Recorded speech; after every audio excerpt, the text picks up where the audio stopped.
Hello, I'm Isaac Hayes III, founder and CEO of Fanbase. Listen to what I'm about to tell you. The window to invest in Fanbase is closing. We've raised over $10.6 million of our $17 million goal. That means there's room for less than 6,370 people to invest in Fanbase for the average amount. The minimum to invest in Fanbase right now is $399. That makes you an owner in Fanbase today. Go to startengine.com/fanbase to invest. Why? Because current social apps have taken advantage of users for far too long, with content suppression, shadow banning, harmful racist content, and no real tools for monetization and equity. Fanbase has over 1.4 million users and counting, allowing anyone to reach all their following and monetize their content from day one. Social media is the new TV, and whoever owns the apps that distribute that content have the opportunity to own potential billion-dollar companies. While big platforms with uncertain futures are failing to serve their users, Fanbase is stepping up to fill the gap. Don't wait until it's too late. Invest now, invest for yourself and your future. Go to startengine.com/fanbase and own the next generation of social media.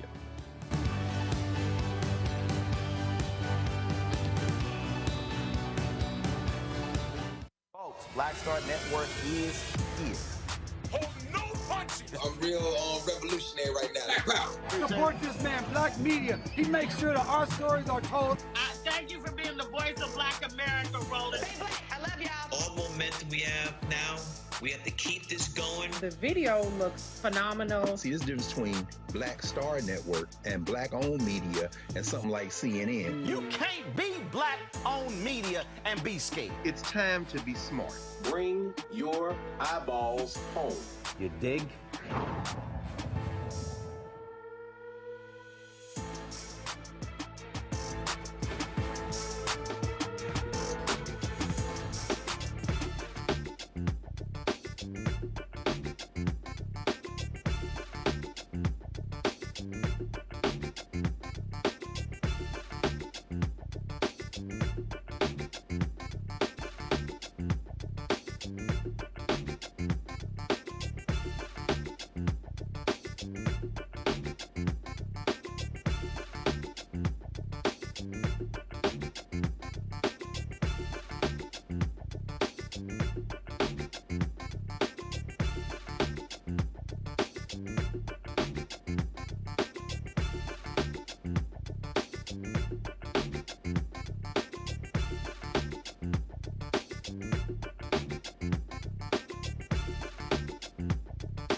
Today is Tuesday, March 25th, 2025. Coming up on Roland Martin Unfiltered, streaming live on the Black Star Network. Oh, FAFO 2025. Democratic senators jammed up Republicans today in a Senate hearing after the Atlantic's editor-in-chief was mistakenly included on a Signal chat group with top U.S. security officials, including the Director of National Intelligence, the CIA Director, the Secretary of State, the Vice President, the Secretary of Defense.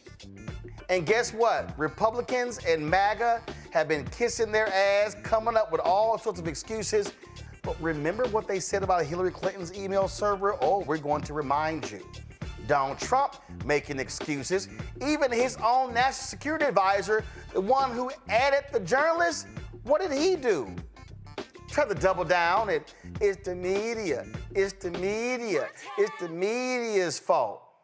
And the greatest ass kissers of all, Fox News, Sean Hannity, Laura Ingraham, Jesse Waters, and especially so-called lawyer Will Cain. They did everything to defend their former co-worker, Peter Hegseth. Oh my goodness. And what the hell was DJ Envy talking about on The Breakfast Club? When he was like, well, I don't understand. I mean, isn't he an American? Why would he do these things? I gotta give Envy in The Breakfast Club some history lessons when it comes to the role of media and writing stories in the public interest. And Attorney General Pam Bondi, she said that Congresswoman Jasmine Crockett, she owes Elon Musk and Tesla shareholders an apology. I'm sorry, are you the Attorney General or are you the chief spokeswoman for Tesla? Yep. It's a lot I got to deal with. Plus, on Friday, Howard University's 14th Amendment Center will officially open. We'll chat with founder Shirley Eiffel. A lot to talk about. It's time to bring the funk on Roland Martin Unfiltered on the Black Star Network. Let's go.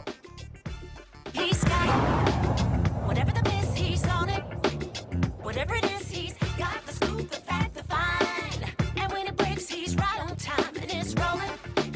Best believe he's knowing. Putting it down from sports to news to politics. With entertainment just for kicks, he's rolling. It's on Go Roll, y'all. It's Roland Martin, yeah. Rolling with Roland now. He's funky, he's fresh, he's real, the best, you know he's Roland Martin now.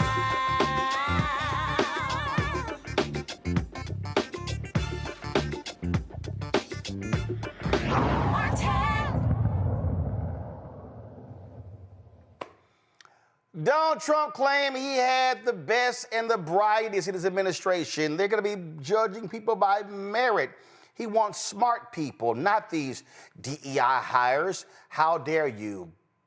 But really, I think we can fair to say that this administration is called Dumb and Dumber.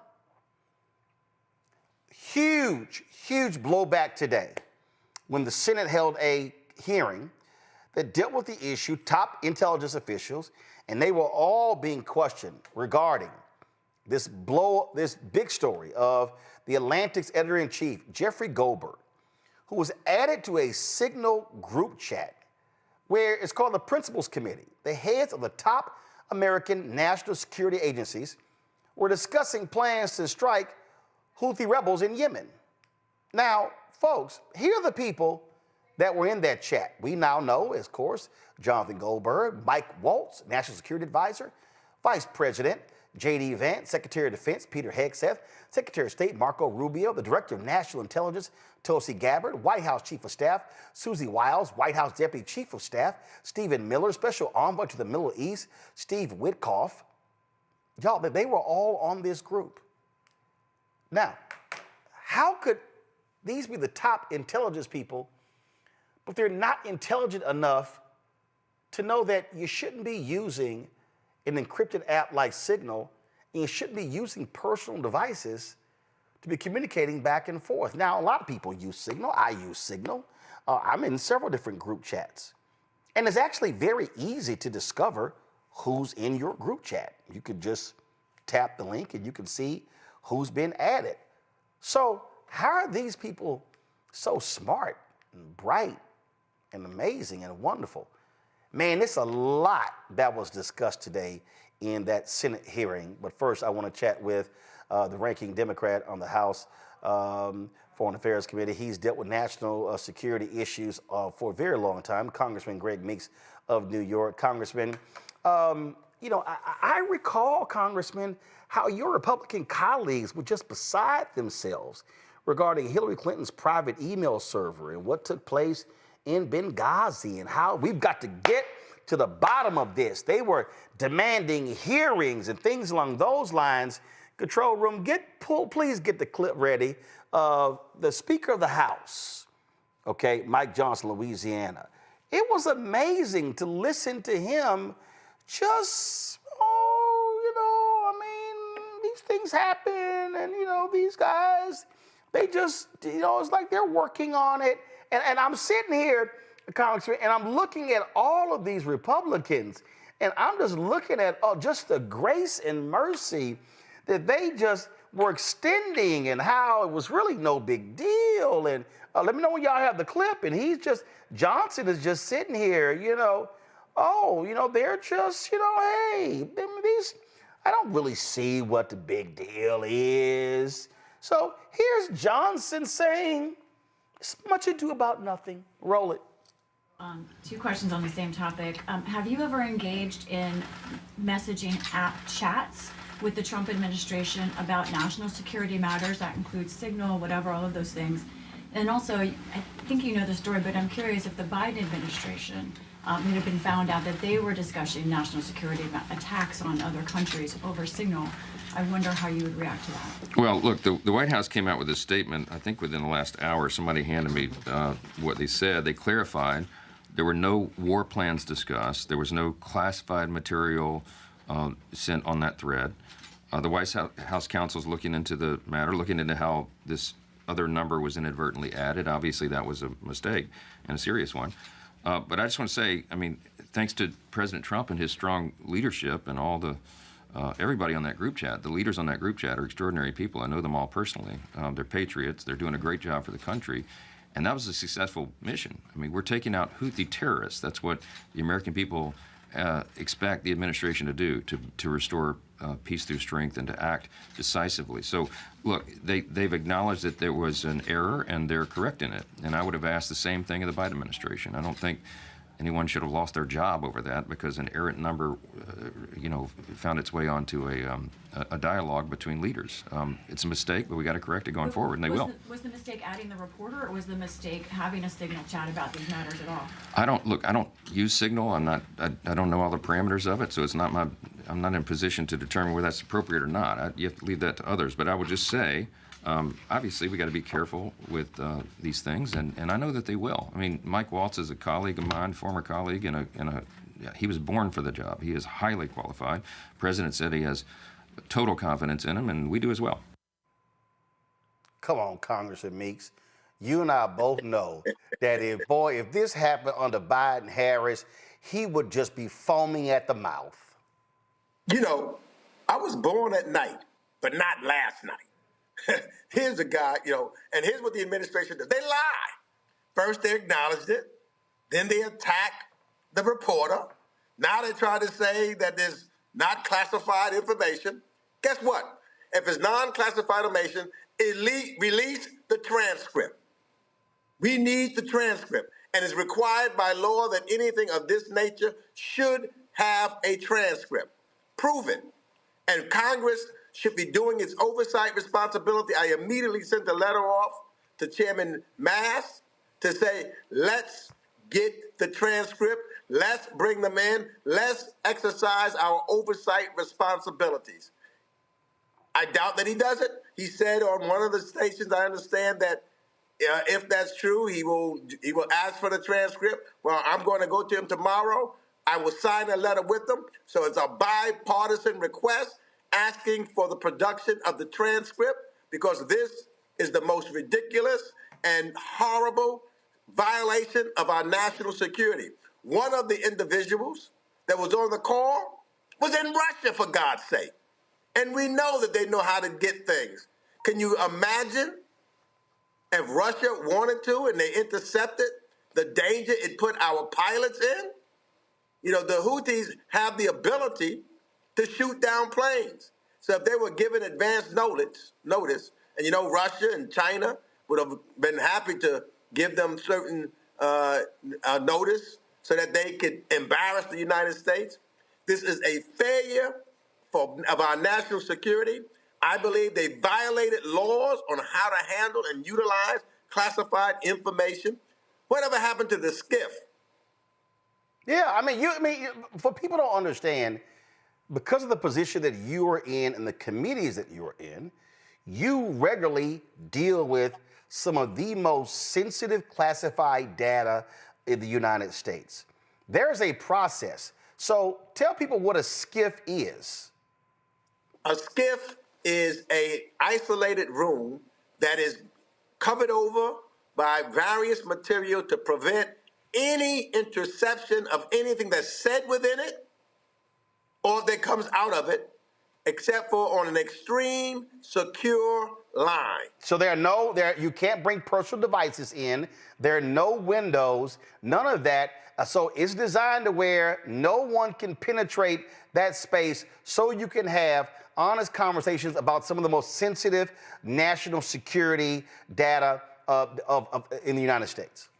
That's exactly right. You can't you have a watch on, you got to take it off. Anything that could transmit any kind of signal out of it, you cannot have that in a skiff for the important national security information. And if you do anything outside of that, it's mishandling that information. For example, you know, if I took something out of a skiff that belonged in a skiff, because inside you got to sign who you talk to, etc., so they keep a record of it. They know who spoke to who when. They know the subject matter. And it's all contained therein and kept, because the truth of the matter is that kind of conversation becomes part of the presidential record books for all times, you know, so that you can always go back and look at it. Like they kept the Kennedy documents for such a period of time until such time they were declassified. It's a violation of law to take certain things and use them on certain devices. I believe a crime was committed. Then you had the CIA director who says that when he got the job, they loaded Signal on his work phone. Everything that I've read says that that can't be allowed, that you can't load encrypted apps that are for general use onto work phones. It is absolutely insane. This is the most incompetent administration with the most unqualified members in our national security, headed by Pete Hegseth, who is basically just a weekend TV guy. You're talking about somebody that is most unqualified, and his presence to continue in that role as the Secretary of the Defense Department is going to continue to be a national security issue for us. And to have Secretary Waltz, who put the reporter on this, and no one, all those top people, no one looked at the list, as you indicated, and said, who is this other person on the line? But before that, it should never have been on Signal at all. Period. It's a violation of law. Yeah, I just, and to sit there and to watch these idiots, and we're going to play it a little bit, where you have Tulsi Gabbard, the so-called Director of National Intelligence, say, oh no, nothing classified was discussed. Okay, so if nothing classified was discussed, release it. Oh no, those things are under review. They were trying to have it both ways. They were trying to say it was classified, but it wasn't. They screwed up. So all the excuse making, they're making it worse because they're just lying. That's what they do continually. Even with, you remember the president on this other thing dealing with immigration, he said he didn't sign it. And then he admitted he signed it. They go back and forth. They are obvious liars. And they're trying to prevent. But you know what is really important now? Congress has to do its responsibility. You know, for years, they were doing a review on Hillary Clinton, and they held her in a room doing a hearing for hours upon hours. They did 2-3 years on Afghanistan, subpoenaing records and getting everything that they wanted. And the Biden administration gave them everything that they wanted. Now, that clip that you just showed of Speaker Johnson, it is just a joke. And you could tell that he is just covering up.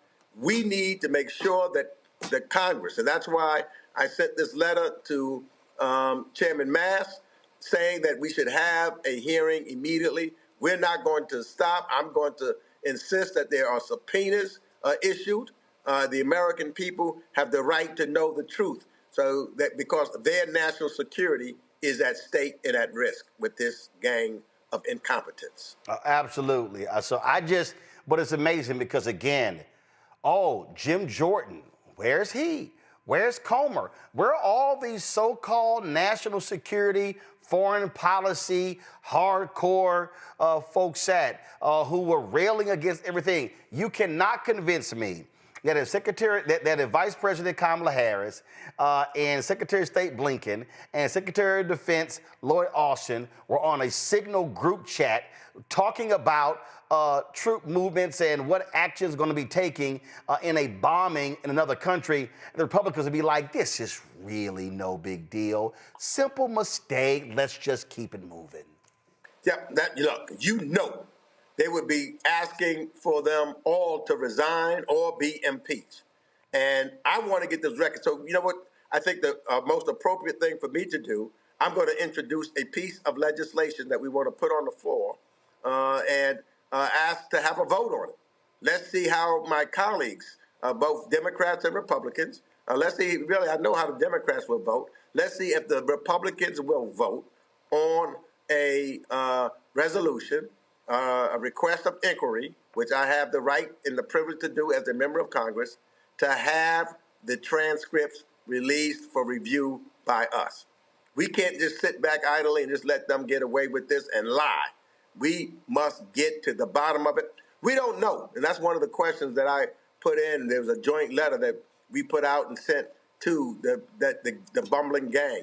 We don't know how many other Signal chats that they may have had in the past, or with reference to national security interests. We don't know what those transcripts would indicate and who they talked to and who was on those lines and how many times it's occurred. We need a complete and thorough investigation to this occasion and all times. How long have they had Signal on their phones? How many times have they used it? What did they use it for? There's so many questions that need to be asked now because our national intelligence. How can our allies trust us? We're talking about trusting them with secrets and things of that nature. They can't trust us based upon the incompetence of what we've seen take place here. So we need a lot of questions. We have a lot of questions that we need answers for. All right, Congressman Greg Meeks, Fred, I appreciate it. Thanks a lot. My pleasure. Folks, it was crazy during today's Senate Intelligence Committee, listening to these idiots just offer excuses. And Virginia Senator Mark Warner, who serves as the vice chair of the committee, man, he grilled Tulsi Gabbard and CIA Director John Ratcliffe on their involvement in this Signal group chat. So this is just too delicious. Roll it. Thank you, Mr. Chairman. I'll be happy to take your extra 13 seconds. But, okay. I want to go back to what I addressed at the outset. I mean, this was not only sloppy, it not only violated all procedures, but if this information had gotten out, American lives could have been lost. The Houthis had this information, could reposition their defensive systems. So I want to get a little more information about this. Director Gabbard, did you participate in the group chat with Secretary of Defense and other Trump senior officials discussing the Yemen war plans? Senator, I don't want to get into the specifics. Ma'am, were you on? You're not going to be willing to address. So you're not, are you denying, Matt, will you answer my question, ma'am? You were not TG on this group chat? I'm not going to get into the specifics. So you of the refuse to deliberate- acknowledge whether you were on this group chat? Senator, I'm not going to get into the specifics. Why are you going to get into the specifics? Is it because it's all classified? Because this is currently under review by the National Security Because it's Council. all classified? If it's not classified, share the text now. As the White House previously Is it stated, classified or non-classified I can information on this text? I can confirm. Director Radcliffe, were you on the group chat? Senator, I was on a signal messaging group. So you were the John Ratcliffe on that chat? I was. Thank you, thank you. Can I provide some context, Senator, to that? Yes, but I've... Yeah, come on. Okay, I'm confused. I'm confused. Ratcliffe admits he was on the chat. Gabbard wouldn't answer. She was on the chat. She's sitting right next to him, and both were on the chat. Continue. I've got a series of questions. Well, but I think it's important because at the outset, you made a couple of comments about signal messaging using encrypted apps. So that we're clear, one of the first things that happened when I was confirmed as CIA director was signal was loaded onto my computer at the CIA, as it is for most CIA officers. One of the things that I was briefed on very early, Senator, was by the CIA records management folks about the use of signal as a permissible work use. It is. That is a practice that preceded the current administration to the Biden administration. Director Ratcliffe, I've got a series of questions. If you're making the statement, if you're making the statement, the signal is a secure channel. No, can I answer that? It is. I've got a series of end-to-end decryption. So to finish, I understand encryption. It is permissible to use to communicate and coordinate for work purposes, provided, Senator, that any decisions that are made are also recorded through formal channels. Right. So those were procedures that were implemented. My staff implemented those processes, followed those processes, complied with those processes, and finally, just please, so my communications, to be clear, in a signal message group were entirely permissible and lawful and did not include classified information. Well, we will make that determined. Okay, now freeze it. Now I'm confused. Go to my iPad. This is from CBS News. NSA, which he's over, warned of vulnerabilities in Signal app a month before the Houthis strike chat. The National Security Agency sent out an operational security special bulletin to its employees in February 2025, warning them of vulnerabilities in using the encrypted messaging application Signal, according to internal NSA documents obtained by CBS News. The NSA is an arm of the Defense Department and specializes in signal intelligence, which is derived from electronic transmissions and cybersecurity. That's kind of interesting that he would then say that in the hearing. Continue the video, please. Because if it's not classified, share the text with the committee. Let me go on. Director Gabbard, you are the security executive and set access guidelines for classified information. Did you contact the Defense Secretary or others after this specific military planning was put out and say, hey, we should be doing this in a SCIF? There was no classified material that was shared in that So then signal if there was no check. classified material, share it with the committee. You can't have it both ways. These are important jobs. This is our national security. Bobbing and weaving and trying to, filibuster your answer. So please answer the question. If this was Director Gabbard, if this was a rank and file intelligence officer who did this kind of careless behavior, what would you do with them? Senator, I'll reiterate that there was no classified material that was shared in that And signal. if there's no classified materials, share. And then if there's no classified materials, then you can't even answer the question whether you're on the chat. This is strangely familiar, and I think my colleagues will remember, when you couldn't answer the question, is Edward Snowden a traitor? Man, I have serious doubts about anyway. Director Gabbard, I'm going to give you this. Tweeted just 11 days ago, and I'm quoting you. Any unauthorized release of classified information is a violation of the law and will be treated as such. So if this information is classified, what are you going to do? Senator, 2 points here. First of all, there's a difference between inadvertent release versus careless and sloppy, malicious leaks of classified information. The second point is there was no classified information that was on the information. Signal This committee group should chat. get that information. Director And the Patel, National Security Director Council Patel, has my time's about out, how and I'm this going to use occurred. my 12 seconds that the chairman gave me. Director Patel, has the FBI launched any investigation of this? Senator, I was just briefed about it late last night, this morning. I don't have an update. I would like to get an answer by the end of the day. Georgia Senator John Ossoff, he got in on the action. Director Radcliffe, this was a huge mistake, correct?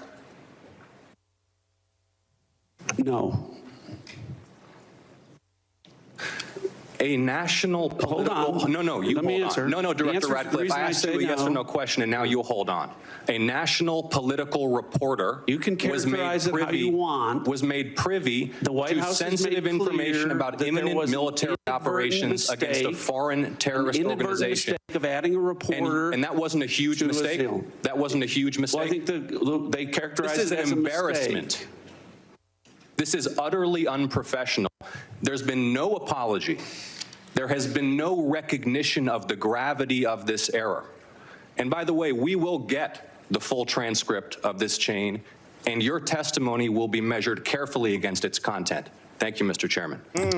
Can you say perjury? Here's Colorado Senator Michael Bennet. You know that the president's Middle East advisor was in Moscow on this thread while you were, as director of the CIA, participating in this thread? Were you aware of that? Are you aware of that today? I'm not aware of that This today. sloppiness, this incompetence, this disrespect for our intelligence agencies and the personnel who work for them is entirely unacceptable. It's an embarrassment. Senator, you need to do better. And the personnel who work better. I kind of agree with that. These things just, they continue, and they were being hammered over and over and over again. You had Senator Angus King, who was challenging them. You had just numerous Democratic senators. Now the people who were making, who were, doing, the biggest, who was kissing the most ass were the Republicans, because they were like, well, this is really no big deal. I don't see what the problem is. This thing happened over and over and over again. Now keep in mind, y'all, yesterday when the story dropped, Peter Hegseth, the Fox News guy who was, the grossly unqualified named Secretary of Defense. Well, he gets off a plane, he's being asked about it. Now, mind you, while he is talking, the story had already been confirmed by the White House. It had already been confirmed by the National Security Agency. But what the hell, you know what? Let's just go ahead and blame the media. Let's blame the media. Let's hear from Pete. Can you share how your information about war plans against the Houthis in Yemen was shared with a journalist in The Atlantic? And were those details classified? You're talking about a deceitful and highly discredited so-called journalist who's... I'm sorry, freeze right there. Okay, so here's the problem here. It's not like Goldberg just broke into the chat. He was actually invited into the chat by Mike Waltz, who is the National Security Advisor. Yo, that's how Signal works. Signal is an encrypted app that what it does, it actually establishes a signal from phone to phone so it can't be hacked, okay? So that means that if I want to send someone a message on Signal, I have to literally send them an invite from this phone, and they have to accept, if they have the app on their phone, they have to actually accept my invite. That's what they did for Goldberg. So it ain't like he broke into it. So, he discredited. No, dude. Y'all invited him to the party. Press play. Full and highly discredited so-called journalist who's made a profession of peddling hoaxes time and time again, to include the hoaxes of Russia, or the fine people on both sides hoax, or suckers and losers hoax. So this is the guy that peddles in garbage. This is what he does. I would love to comment on the Houthi campaign because of the skill and courage of our troops. I've monitored it very closely from the beginning. And you see, we've been managing 4 years of deferred maintenance under the Trump administration. Our troops, our sailors were getting shot at as targets. Our ships couldn't sail through. And when they did shoot back, it was purely offensively or at shacks in Yemen. President Trump said, no more. We will reestablish deterrence. We will open freedom of navigation, and we will ultimately decimate the Houthis, which is exactly what we're doing as we speak from the beginning, overwhelmingly.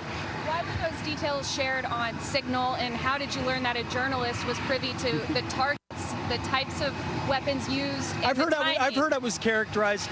Nobody was texting war plans, and that's all I have to say about that. Thank you. I appreciate it. The NSC said it was authentic. Spin, spin, spin, spin, spin, lying, lying, lying, lying, lying, FAFO. Here's Senator Angus King. Listen to this. Secretary Hegseth put into this group text a detailed operation plan, including targets, the weapons we were going to be using, attack sequences, and timing. And yet you've testified that nothing in that chain was classified. Wouldn't that be classified? What if that had been made public that morning before the attack took place? Senator, I can attest to the fact that there were no classified or intelligence equities that were included in that chat group at any time. So, and I so the defer, attack sequencing and timing and weapons and targets you don't consider should have been classified? I defer to the Secretary of Defense, the National Security Council on that question. Well, you're the head of you're the head of the intelligence community, and you're supposed to know about classifications. So your testimony very clearly today is that nothing was in that set of texts that were classified. I'll follow up on Senator Wyden's question. If that's the case, please release that whole text stream so that the public can have a view of what actually transpired on this discussion. It's hard for me to believe that targets and timing and weapons would not have been classified. Well, let me move on. Oh, y'all, they think everybody else stupid. They think everybody else is just dumb. We don't realize even what's going on here. They just everybody's silly. So yesterday when Trump was asked about this, I don't know. I don't know. So I don't know what you're talking about. This is this idiot right here. To the story in The Atlantic that said that some of your top cabinet officials and aides had been discussing very sensitive material through Signal, and it included an Atlantic reporter for that. What is your response to that? I don't know anything about it. I'm not a big fan of The Atlantic. To me, it's a magazine that's going out of business. I think it's not much of a magazine, but I know nothing about it. You're saying that they had what? They were using Signal to coordinate on sensitive materials and having to do with what? Having to do with what? What were they talking about? With the Houthis. The Houthis? You mean the attack on the Houthis? Right. Well, it couldn't have been very effective because the attack was very effective. I can tell you that. I don't know anything about it. You're telling me about it for the first time. Anybody else?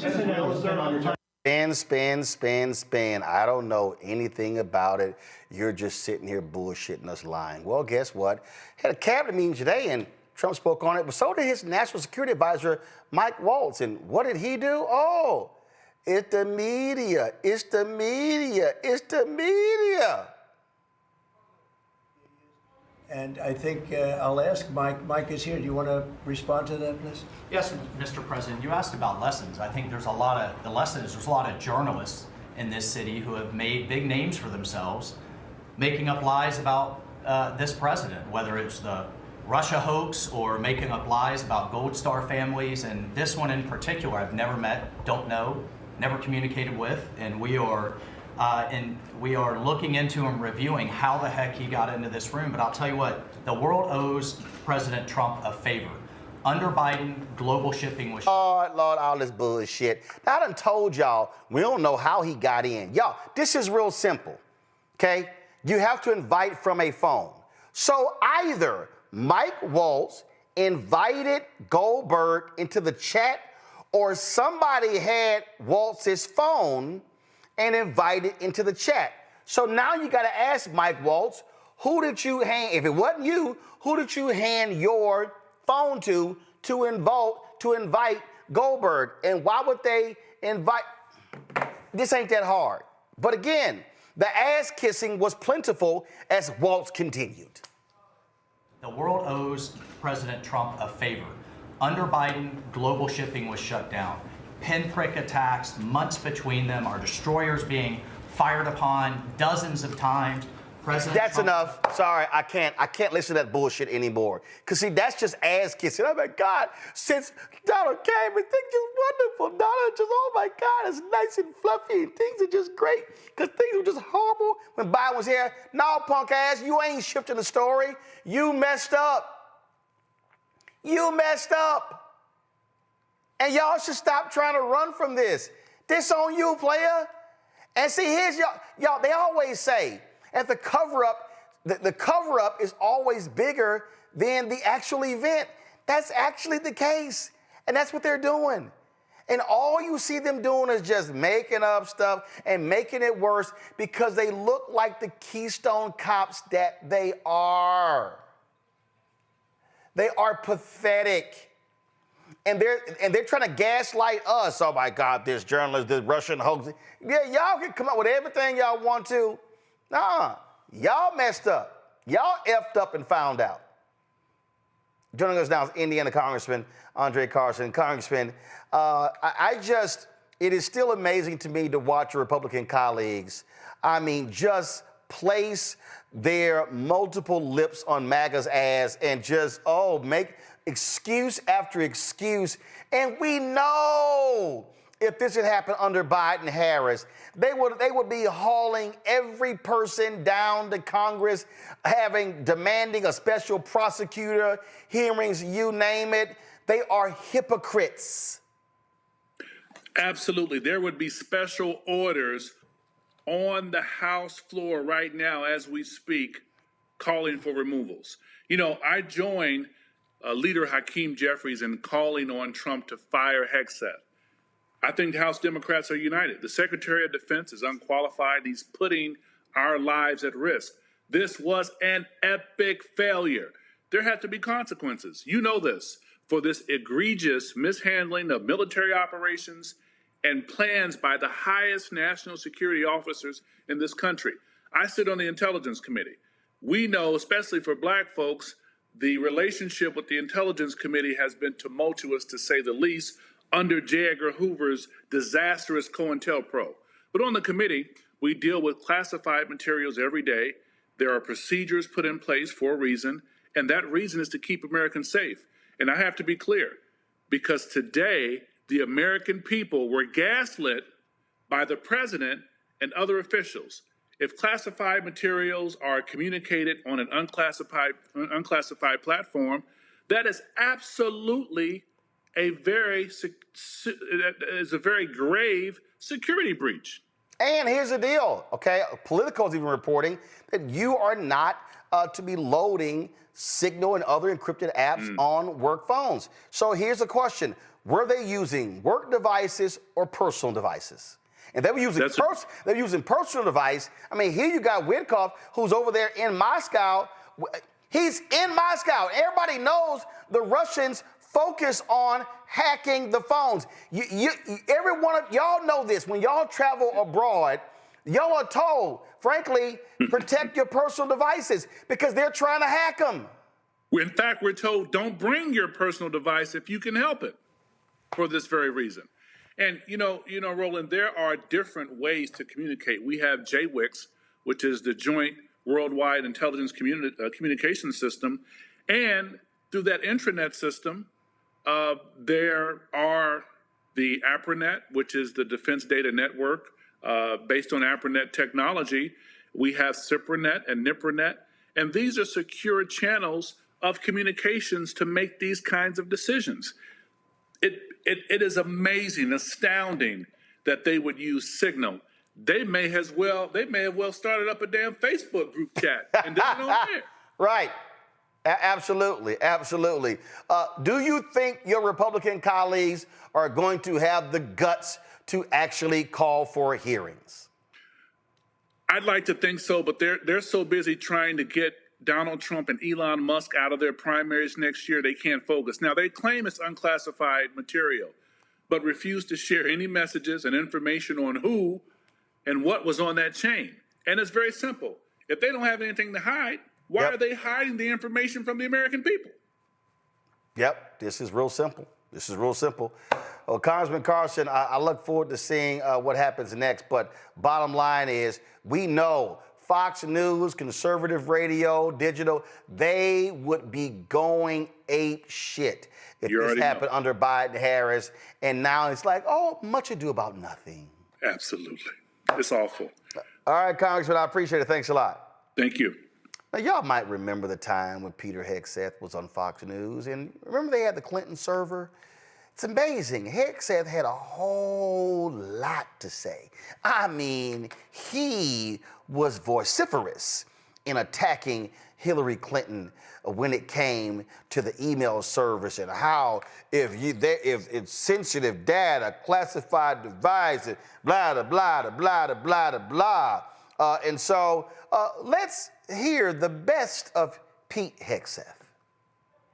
Pete Hegseth, what do you think? Well, she's got two problems here. Two words, top secret. Right. Yeah. Before it was servers, it was classified. It was sort of this amorphous idea that maybe it was wrong. Everyone knows what top secret means. I've had a top secret clearance. It's big red flashing letters, top secret. You know when you're looking at something that's top secret or dealing with it. In this case, the public will resonate with that. Hey, if you're hiding that on a private server, that's a very real problem. Well, and the other likely thing is, criminal charges to follow if they're being fair about it. I mean, could there be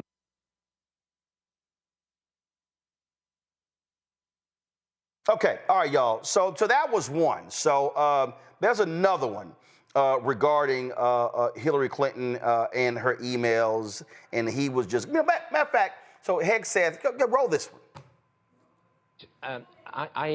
If this were a Republican divulging the secrets of our nation at the very highest level, that person would be in prison.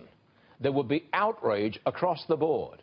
But here, it's covered up. It's incredible. No, the double standard is incredible. Imagine if it was, I don't know, Donald Trump, what the media would be doing to him right now, eviscerating him. Or imagine if it was a member of the military, which we've seen from General Cartwright and General Petraeus. They still go after these guys for a tiny, tiny fraction of what she willfully did and betrayed her country in doing so, supposedly for convenience, but actually so she could have a different set of standards and hide her conduct and the conduct of the Clinton Foundation, Benghazi, everything else, so she could stay away from and above the law. And it turns out foreign services want to know what our Secretary of State thinks. And in this instance, they did whatever they could to break an unsecure server in her basement. It tells you everything you need to know. Wait a second. It's actually worse than that, because some of those emails using that unsecured private server were to and from the President of the United States. Sure. So these foreign intelligence services were reading the emails of President Obama. I don't believe we've ever seen anything like that before, ever. No, of course not, and potentially in real time. The technology that others can use once they've got into devices is to listen and see in real time. Who knows what they heard and what they have, and the kind of leverage that gives in negotiations or conversations when you know what our hand is and you can anticipate it or get in front of it, or you know our sources and methods, because we know aides to Hillary Clinton also removed markings so that they could send classified, sometimes secret, top secret information to her personal email, which our enemies were potentially reading in real time. That has consequences, including lives and reputation of this great country. I'm not surprised that a military guy like yourself is fired up, because it's people like you who pay the price for this kind of That's exactly right. Extraordinary stuff. Now, that CIA Director John Ratcliffe used to be a member of Congress, and he was a little perturbed about the Clinton email server when he was in Congress. Mishandling classified information is still a violation of the Espionage Act. It started with Hillary Clinton. It has continued without accountability. Right. People haven't paid a price for that, and that's one of the reasons Bill Barr and John Durham and folks need to really focus on that, because there does need to be accountability there. And Mike Waltz, the National Security Advisor. Oh, yeah, he also was a little animated about Clinton, too.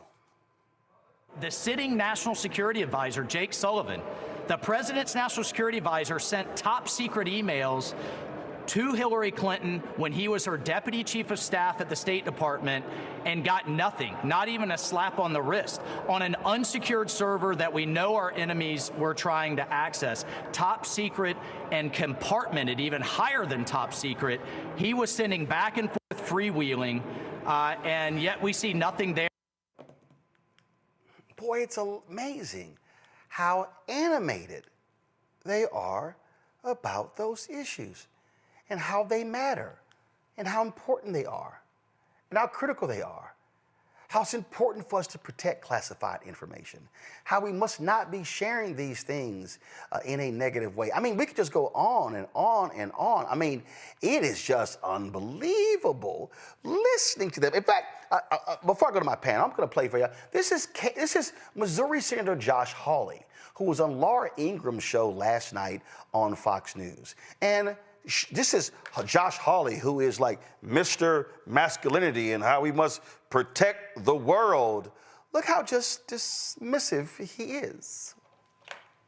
Senator Hawley, I'll just read part of this piece in The Atlantic. The world found out shortly before 2 p.m. Eastern on March 15th that the U.S. was bombing Houthi targets across Yemen. And this reporter, Jeffrey Goldberg, writes that I, however, knew 2 hours before the first bombs exploded that the attack might be coming. The reason I knew this is that, again, this is the article in The Atlantic, that Pete Hegseth, the Secretary of Defense, had texted me the war plan at 11:44 a.m. The plan included precise information about weapons packages, targets, and timing. Senator, your reaction to this? Well, I thought what the Secretary of Defense just said, Laura, was an outstanding statement. And listen, I mean, we don't know how much of this is accurate or not, but it looks like even if everything the Atlantic reported is true, it's the president's advisors discussing among themselves options they might recommend to the president. And nobody can deny the success of what the president is doing here, which is what Pete Hegseth just underscored. And this is what the leftist media is reduced to. They can't argue with the policies, which the American people support. They can't argue with this new demonstration of American strength that is keeping Americans safe at home and abroad. And so now we're griping about who's on a text message and who's not. I mean, come on. Oh, come on. Oh, come on. Let me just play my violin. Dr. Mustafa Santiago Ali, former senior advisor for environmental justice at the EPA, joins us out of D.C. Randy Bryant, entrepreneur, author of Never Says 25 Phrases You Should Never Ever Say to keep your job and friends, out of D.C. Joe Richardson, civil rights attorney out of Los Angeles. Glad to have all three of you here. Joe, y'all have a thing called attorney-client privilege.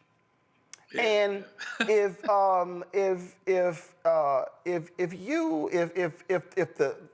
you were in a case and if the prison, if they actually were eavesdropping on your conversation with one of your clients and passed that information on to the prosecution, would there not be problems? Yes, there would. Something that is obtained under certain circumstances is not going to be admissible. It's not going to be able to be used. This underscores the problem that we have with here all day long. I mean, we could talk a little bit about the hypocrisy later, but you know what you have is a situation where you've got a journalist somehow that gets plugged into a conversation that he doesn't belong in. Second of all, you're doing it over an encrypted message system. Encrypted, there it is, but you know it's not an approved way of messaging for national security concerns. And you have the idea of what's being said, all of the back and forth, and just the irony that this is called the intelligence community, because there was very little intelligence used here. And then they try to throw the journalists under the bus.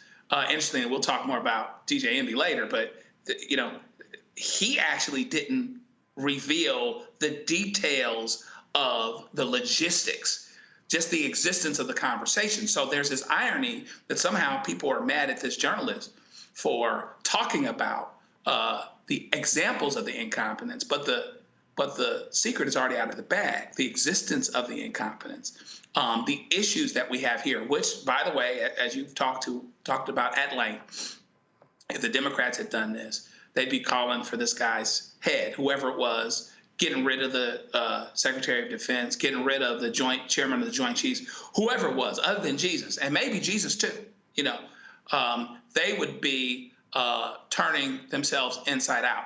This is a blunder. It's a major blunder. And to your point, they should have just owned it. Because the fact of the matter is, to be honest with you, you've got millions and millions of people who say, incorrectly, but they say nonetheless, it has nothing to do with the cost of tea in China because I still can't pay for gas. So they should have owned it and moved on, because right now, at this moment, we don't have the numbers to do much about it other than howl at the moon, unless, of course, we use our leverage in other areas, which we don't seem to be doing. We can talk about that some other time as well. So they should have owned it, and they have the Keystone Cop things you're saying that you're talking about, as you stated. And so the incompetence it's embarrassing, it's terrible, it affects national security. But the idea that we have folks running point here that don't know how to do what they need to do is something that's been out for a while, and this is just proof of it. I mean, it's actually just, it's Comedy Central every minute, Mustafa, just to watch the reaction from Republicans, the right, and MAGA supporters. I mean, they are just, from the Charlie Kirks of the world to the Jesse Waters and Fox News, we're going to deal in a second with those yahoos at Fox News because their ass kissing was just over the top.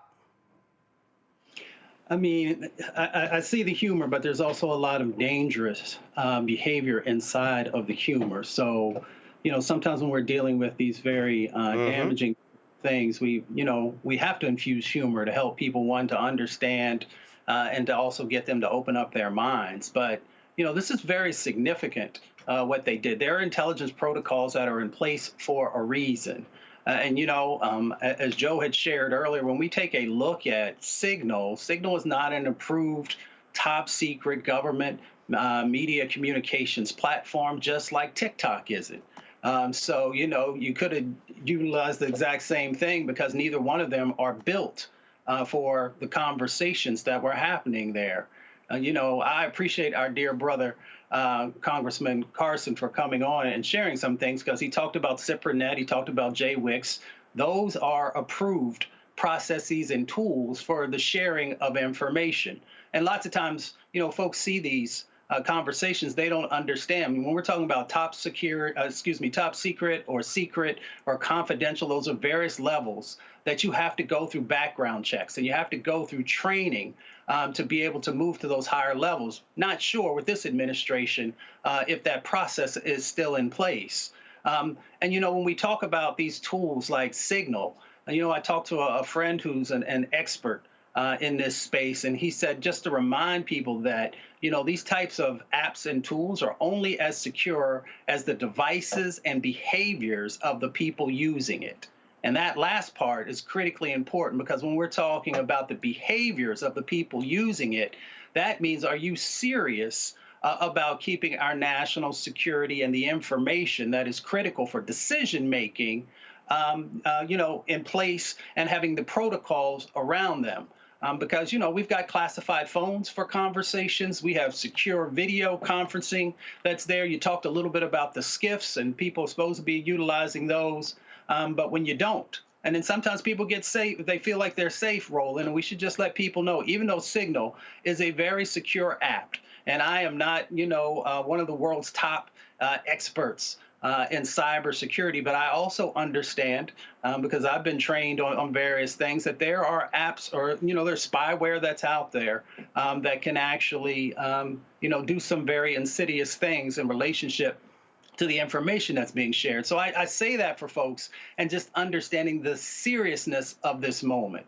And the seriousness of this moment as I close is that there usually can be legal consequences when you do not follow those protocols. You can be terminated, your clearance can be taken away from you. There could be criminal prosecutions if it's serious enough, fines and imprisonment. Nobody's talking about those things, but this is an opportunity for this administration to become much more serious, to take responsibility, and to say we're going to get to the bottom of it. We're going to make sure that we fill whatever the gaps are so that we can keep the country safe. And if they're not willing to do that, then there are a number of other players that are out there that are always looking for opportunities to garner information. Information is power. We often say that in the international concept, in relationship to some of these things that are happening in the intelligence world, everything is about information. And that's why we have to keep it safe. So I understand people keeping the lights on, putting food on the table, but this is very significant. It was significant when they had the conversations around Hillary Clinton. It was significant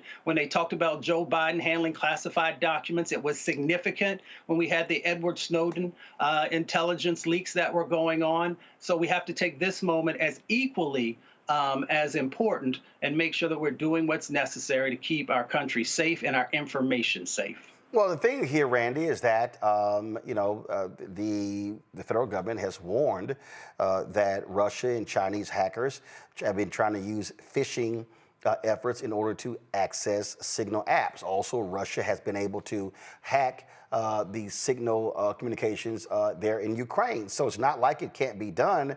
So we don't know what these folks have done, how they possibly have been compromised. And clearly what we have here, sloppy, immature, unprofessional actions. And these are supposed to be people operating at the highest levels. I mean, Peter Hegseth was discussing a kill list in this text conversation. And so who do people think they're fooling? You know, there's a meme going around that says the only qualified person that Trump ever hired to do the job was Stormy Daniels. And that's funny at first, but it really is it's starting to seem quite serious, because here you do have the people that are supposed to be at the highest of intelligence, that are responsible for keeping us safe, and they are looking like some Three Stooges, some Keystone cops, and it's embarrassing. I like to travel. I travel extensively, and when I travel with my friends who work for the government at much lower levels than the people that we're talking about right now, they are not allowed to even bring their government-issued computer because of safety and security issues. And these are people who do not have top secret information. There's no way that they should be. You have one official going to Russia and using an app that has not been approved by the government. There is a reason that they have situations set up for people to have these sorts of conversations where they're absolutely 1000% safe. We cannot take a risk like this. And when people say, what is the big deal? How do you think that other countries are looking at us right now? We look vulnerable. We look like a target. We look ridiculous. I'm saying the conversations that I have with my friends, or I'm even thinking within my family conversations, we ensure certain things are in place, that we've hung up from somebody else, we've cleared the line. Hold on, girl, let me call you back, because we don't want to get caught talking about somebody and they're still on the line. We clear that three-way and that four-way. There's steps that we take just for simple everyday use. And you're telling me that the top officials of the government who are talking about war plans, because if they were not, they would produce the evidence, what they are refusing to do, are using an app that I actually have on my own phone, and we as Americans are supposed to feel secure about it, and then we're supposed to trust them as we're watching them lie to our faces. I agree with everyone 1000%. I would at least feel secure if they would tell the truth and say, we made a mistake. This is what we're putting in place going forward to ensure that we keep the American people safe. But they're not doing that, because they're about protecting each other and not about the American people. It struck me in the beginning when it was said, oh, they're patriots. It's as if you're on the right team, that excuses any behavior that you do. If you're on the right team, if you're a patriot, if you're accepted into our old boys club, you can make any mistake and we will excuse it, even if it puts the security of our nation at risk. And that is scary. We're absolutely vulnerable and everybody should be alarmed. Yeah, I mean, these people, I mean, again, to slam DEI and talk about merit and how just amazing and smart. And Hegseth went to Harvard and Princeton. Sound pretty dumb to me. All right, y'all, hold tight 1 second, because we're not done. Who has been defending these people more vigorously than Donald Trump? Of course, his side piece, Fox News. Wait till we show y'all some of what they've been saying. And I've got some really special words for Will Cain. You're watching Roland Martin Unfiltered right here on the Black Star Network. We begin tonight with the people who are really running the country right now. Now, Trump is often wrong and misleading about a lot of things, but especially about history. Donald Trump falling in line with President Elon Musk. In the wake of the unsettling news that MSNBC has canceled Joy Ann Reid's primetime show, The Readout, Roland Martin and the Black Star Network would like to extend an invitation to all of the fans of Joy Ann Reid's MSNBC show to join us every night to watch Roland Martin Unfiltered, streaming on the Black Star Network for news, discussion of the issues that matter to you, and the latest updates on the twice impeached, criminally convicted felon-in-chief Donald Trump and his unprecedented assault on democracy, as well as co-president Elon Musk's takeover of the federal government. The Black Star Network stands with Joy Ann Reid and all folks who understand the power of black voices in media. We must come together and never forget that information is power. Be sure to watch Roland Martin Unfiltered weeknights, 6 p.m. Eastern at youtube.com/Roland S. Martin or download the Black Star Network app. How you doing? My name is Mark Carey, and you're watching Roland Martin Unfiltered. Deep into it, like pasteurized milk without the 2%. We getting deep. You want to turn that shit off? We're doing an interview, motherfucker.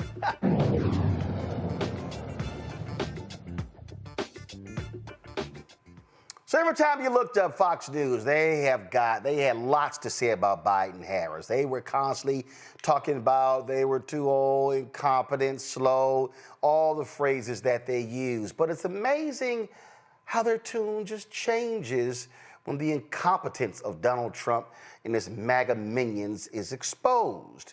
This whole Signal conversation shows you exactly where these idiots stand. So listen to first of all, we're going to go to Jesse B. Waters. This is, the resident Fox News idiot, Jesse B. Waters. Listen to his brilliant analysis. Did you ever try to start a group text? You're adding people and you accidentally add the wrong person. All of a sudden, your Aunt Mary knows all your raunchy plans for the bachelor party. Well, that kind of happened today with the Trump administration. Mike Waltz was putting together a group chat on Signal, an encrypted app, with the Secretary of Defense, the VP, and a bunch of other national security officials to collaborate on whether to strike Iranian proxies in Yemen who keep firing missiles and shutting down shipping. Well, National Security Advisor Mike Waltz accidentally added a reporter to the group text, and not a good reporter. Jeffrey Goldberg from The Atlantic, one of the biggest hoax artists around. Well, he heard some things he probably shouldn't have, but could have been a wee bit of a security breach. But it's not like they homebrewed a server and then bleached it or kept classified documents in their garages next to their Corvette. I'm sure it won't happen again. A wee bit of a security breach. Really? Okay, interesting. Here is the biggest Trump ass kisser of them all, Sean Hannity. Instead, they are obsessed with an accidentally leaked text, a chain from Trump cabinet officials who are debating the merits of military strikes in Yemen. So the very people that covered up their president's severe cognitive decline, lied about wide open borders, both of which are clear and present dangers to our country, now want you to believe that they actually give a damn and care about national security. More feigned, phony outrage. This is now the scandal of the week that you will see nonstop, 24/7, that nobody will care about. Now, by the way, it's not only a smear, but it's waged by the left. That's all they've got, and their bingo cards. So, fame, phony outrage. I'm sorry, is this the same network that found themselves in a hissy fit because President Barack Obama wore a tan suit? Really? Really? Y'all will lecture somebody? Okay, the dumbest group of them all has to be Fox and Friends. Take your pick, the weekday or the weekend version. So Lawrence B. Jones, the brother, he's on there, and he has some thoughts about it. And look, he ain't the brightest bulb in the dark room either, just dumb stuff. So I'm just gonna give y'all just a sample of just the stupid stuff they had to say. Just roll it. The White House says President Trump is standing by his team as the National Security Council confirms that the message thread reported appears to be authentic. They are now investigating how the journalist's number was added to that chain. Guys. Well, thank you very much, Brooke. Well, I read the article, and it says that somebody identifying themselves as Mike Waltz added that person. I was talking to somebody in federal law enforcement last night, and they said that just based on having read the Atlantic article, what was revealed was classified and top secret. And this person who's been down in D.C. for many years has never heard of government officials at that level using Signal for stuff like that. And you know, Kayleigh, having been in the White House, there are certain top secret gizmos and venues that they use, and you don't use a commercial app that can be hacked. Yeah, there's a channel that you're supposed to stay on with that kind of information. Now, I heard someone on CNN suggesting maybe there were Signal apps added to government devices somehow. All that remains to be seen, but I imagine the White House press shop would have gotten that information out by now if that were the case. Look, this was an obvious mistake, obviously. I will say, you know, as my dad says, when you eat crow, you got to eat it hot. And the National Security Council ate it while it was hot. They did not try to deny this. They came out, they said this appears to be authentic. Good on them. The detail I'm wondering about is the Jeffrey Goldberg detail about war plans. He says there were operational details, but he did not want to share them because it would be compromising. I don't trust Jeffrey Goldberg. The last time I sat on the couch with you guys, he had the ridiculous story about Vanessa Guillen. He had the suckers and losers. You don't trust Jeffrey Goldberg, but clearly somebody trusted Jeffrey Goldberg to add him to a group chat. And how about we don't trust Marco Rubio? We don't trust Pete Hegseth.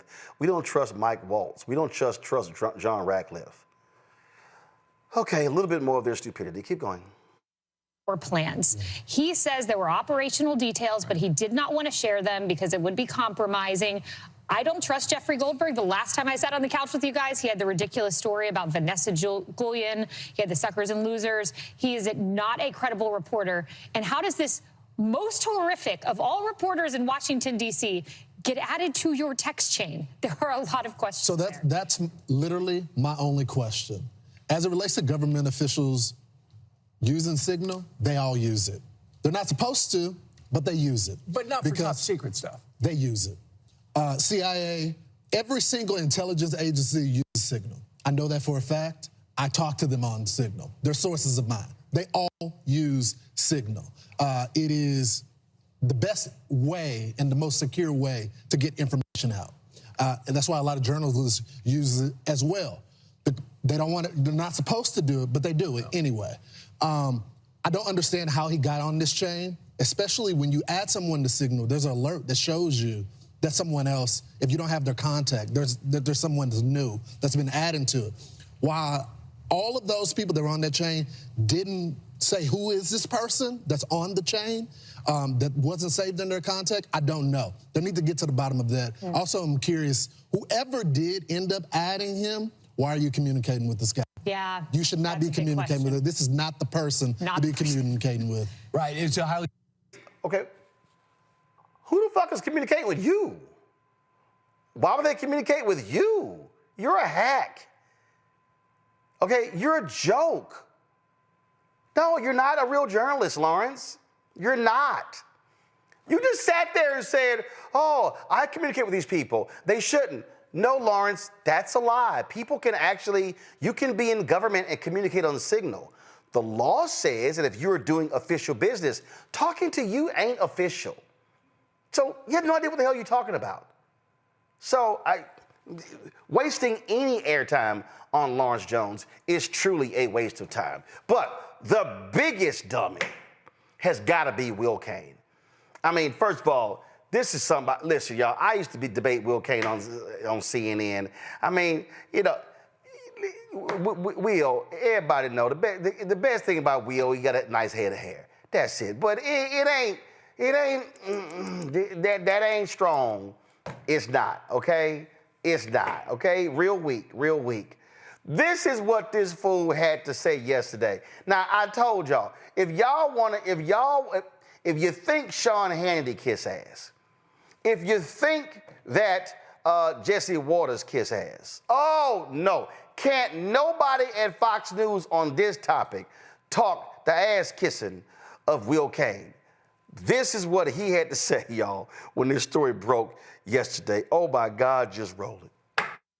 All right, on to another big story today out of The Atlantic, where their editor-in-chief, Jeffrey Goldberg, has reported that he was accidentally sent sensitive information about military strikes in Yemen. The messages come from 18 national security officials. They were sent through the encryption app Signal, and there are indications that they appear to be authentic. I think there are two takeaways from this story as of what we know today. One, it is incredibly concerning that sensitive information would be sent with a journalist included in the thread. We can speculate, and there is reasonable, fair expectation that somebody like Jeffrey Goldberg was accidentally included under his initials, JG, when who was meant to be included was a trade chief, Jamison Greer. But if it was accidental, and we'll wait to see if this was accidental, it is incredibly concerning that this information would be shared over the Signal app with the journalist included.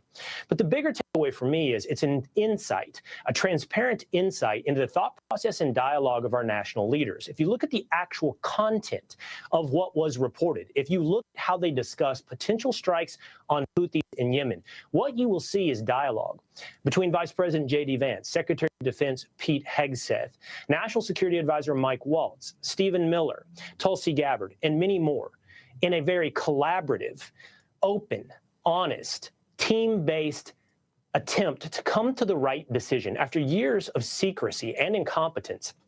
If you read the content of these messages, I think you'll come away proud that these are the leaders making these decisions in America.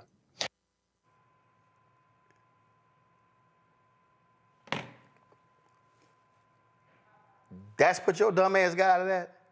Oh my God, look how collaborative, how they communicated back and forth. Y'all, Will Cain's supposed to be a lawyer. Supposed to be.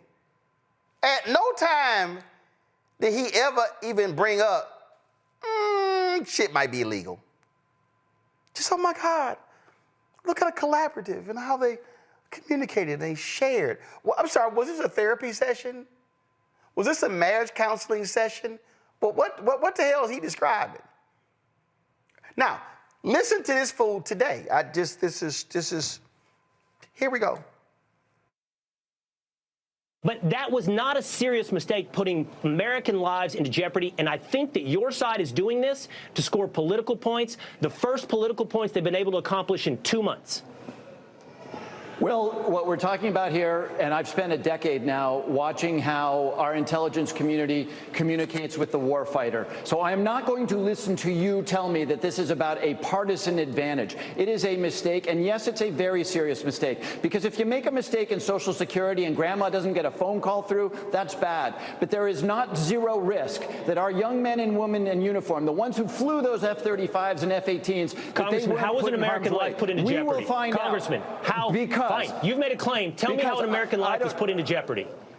Because in an insecure channel, in what was acknowledged as a mistake before, whether it was a day or 2 hours or 5 hours, in a Signal chat that we know. Do you want an answer to your question? In a Signal chat that we know that the Russians could intercept, they might have told the Houthis in an hour. And in half an hour, they're moving their anti-aircraft stuff around. It is by the grace of God that we don't have dead pilots or sunken ships right now. And I will tell you, whether it's a big mistake or a small mistake, to then go and attack Jeffrey Goldberg, without whom we wouldn't even know about this mistake, it's got to make including Jeffrey Goldberg was the mistake. including Jeffrey Goldberg, was the mistake. And get any military officer on your show right now, Will.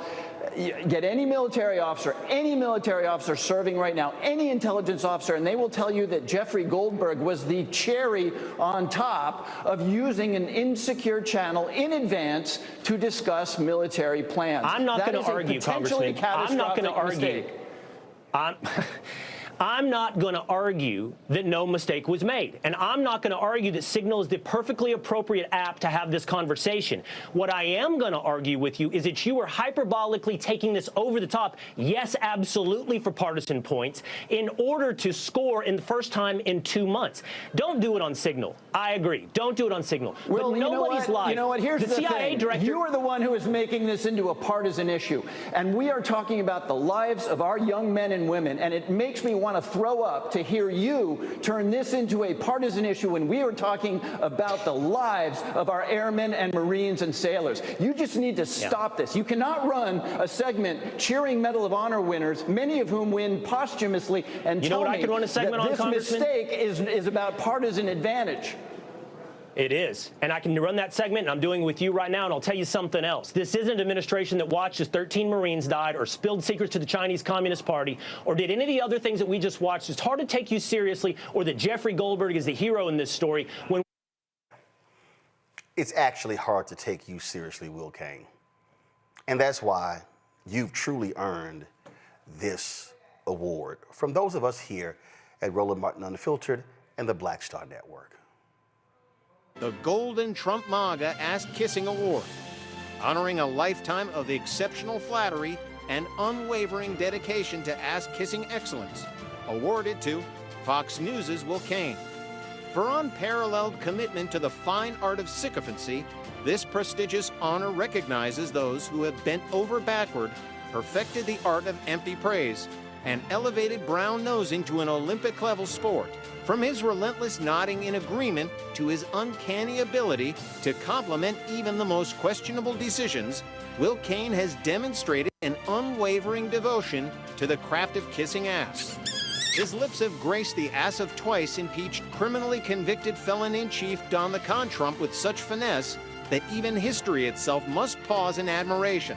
May this Golden Trump MAGA Ass-Kissing Award serve as a symbol of Will Cain's lifelong achievement of puckering up and kissing the ass of a wannabe dictator, and ensuring his legacy of loyalty remains forever unchecked.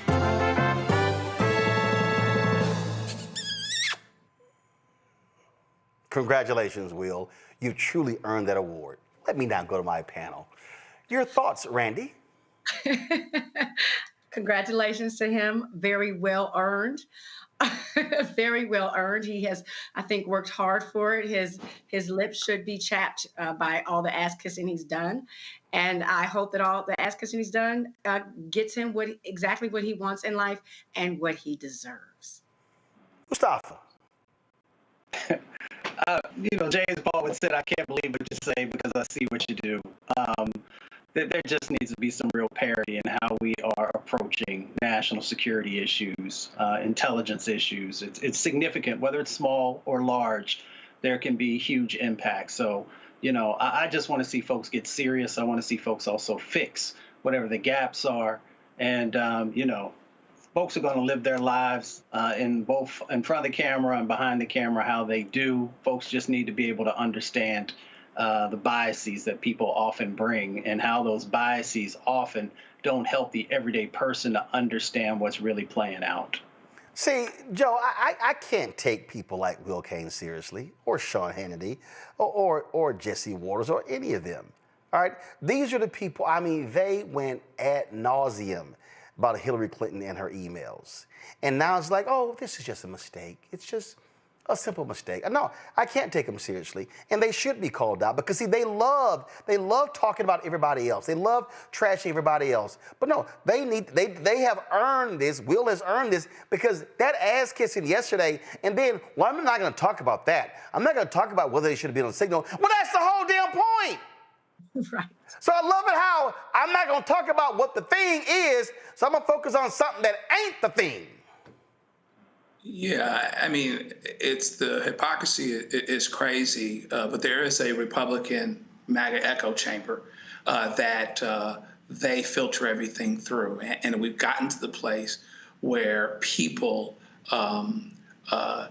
look at the result that they're looking for and then just decide to disregard facts if they're not consistent with the result. And I think that's why we have to press on this and continue to keep the foot on the gas related to these issues, because underlying all of this, I think we're going to be able to continue to connect the dots and keep bringing it back home to the notion that, hey, these folks lie, they don't tell the truth, and these folks help them to not tell the truth, and they help to cover up the truth. Because when the truth does not benefit them. And so we have to continue to trudge along that road and help people understand why this is important. If we don't help folks understand why this is important, then frankly, it's a loss, because at the end of the day, truth is important, facts are important, and hypocrisy has to be pointed out, and it has to be emphasized, because it's this same hypocrisy that's leading to things that are happening from a policy standpoint that have the potential to negatively affect millions and millions of Americans. And we have to be able to simply and concisely connect the dots, and this is part of that discussion. It is. It really is. But you know what? I'm sorry. That video was so delicious and so delightful that I must see it again. So here we go. The Golden Trump MAGA Ass-Kissing Award, honoring a lifetime of exceptional flattery and unwavering dedication to ass-kissing excellence, awarded to Fox News' Will Cain. For unparalleled commitment to the fine art of sycophancy, this prestigious honor recognizes those who have bent over backward, perfected the art of empty praise, and elevated brown nosing to an Olympic-level sport.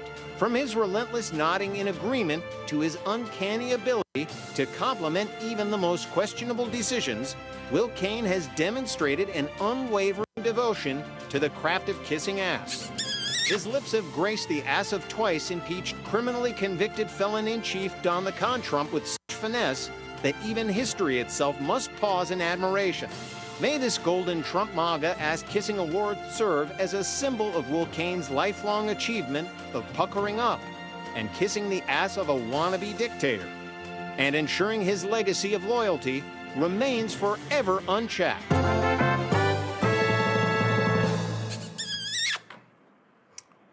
You know what? That might actually end up becoming an award of the week, because it's going to be a whole lot of that over the next 4 years. Going to a break, we come back.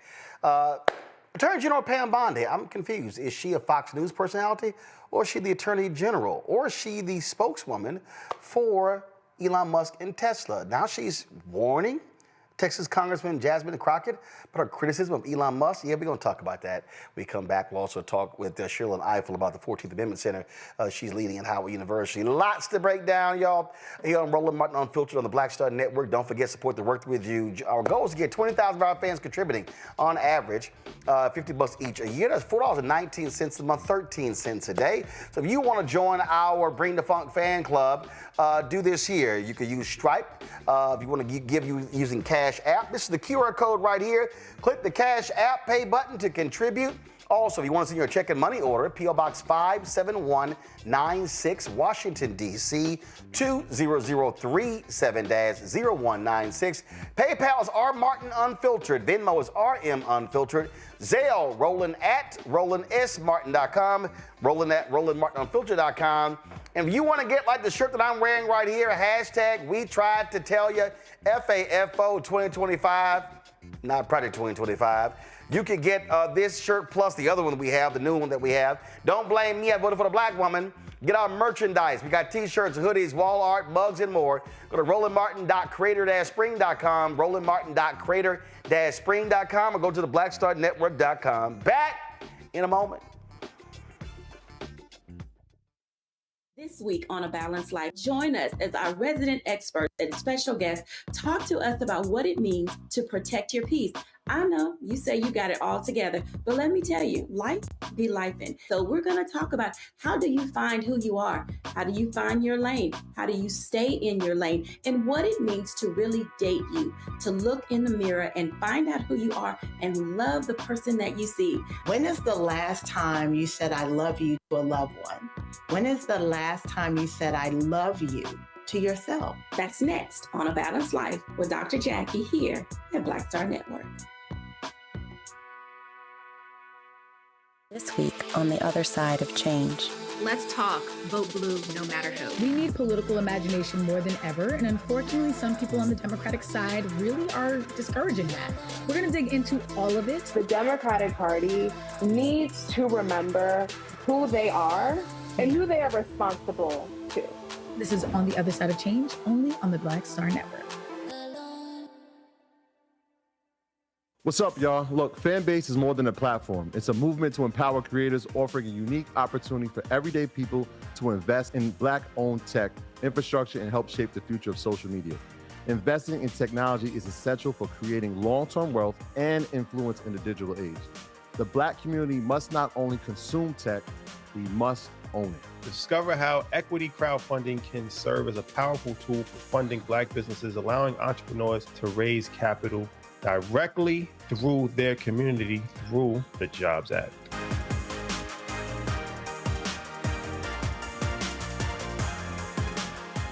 Hey, what's up, y'all? I'm Devon Franklin. It is always a pleasure to be in the house. You are watching Roland Martin Unfiltered. Stay right here.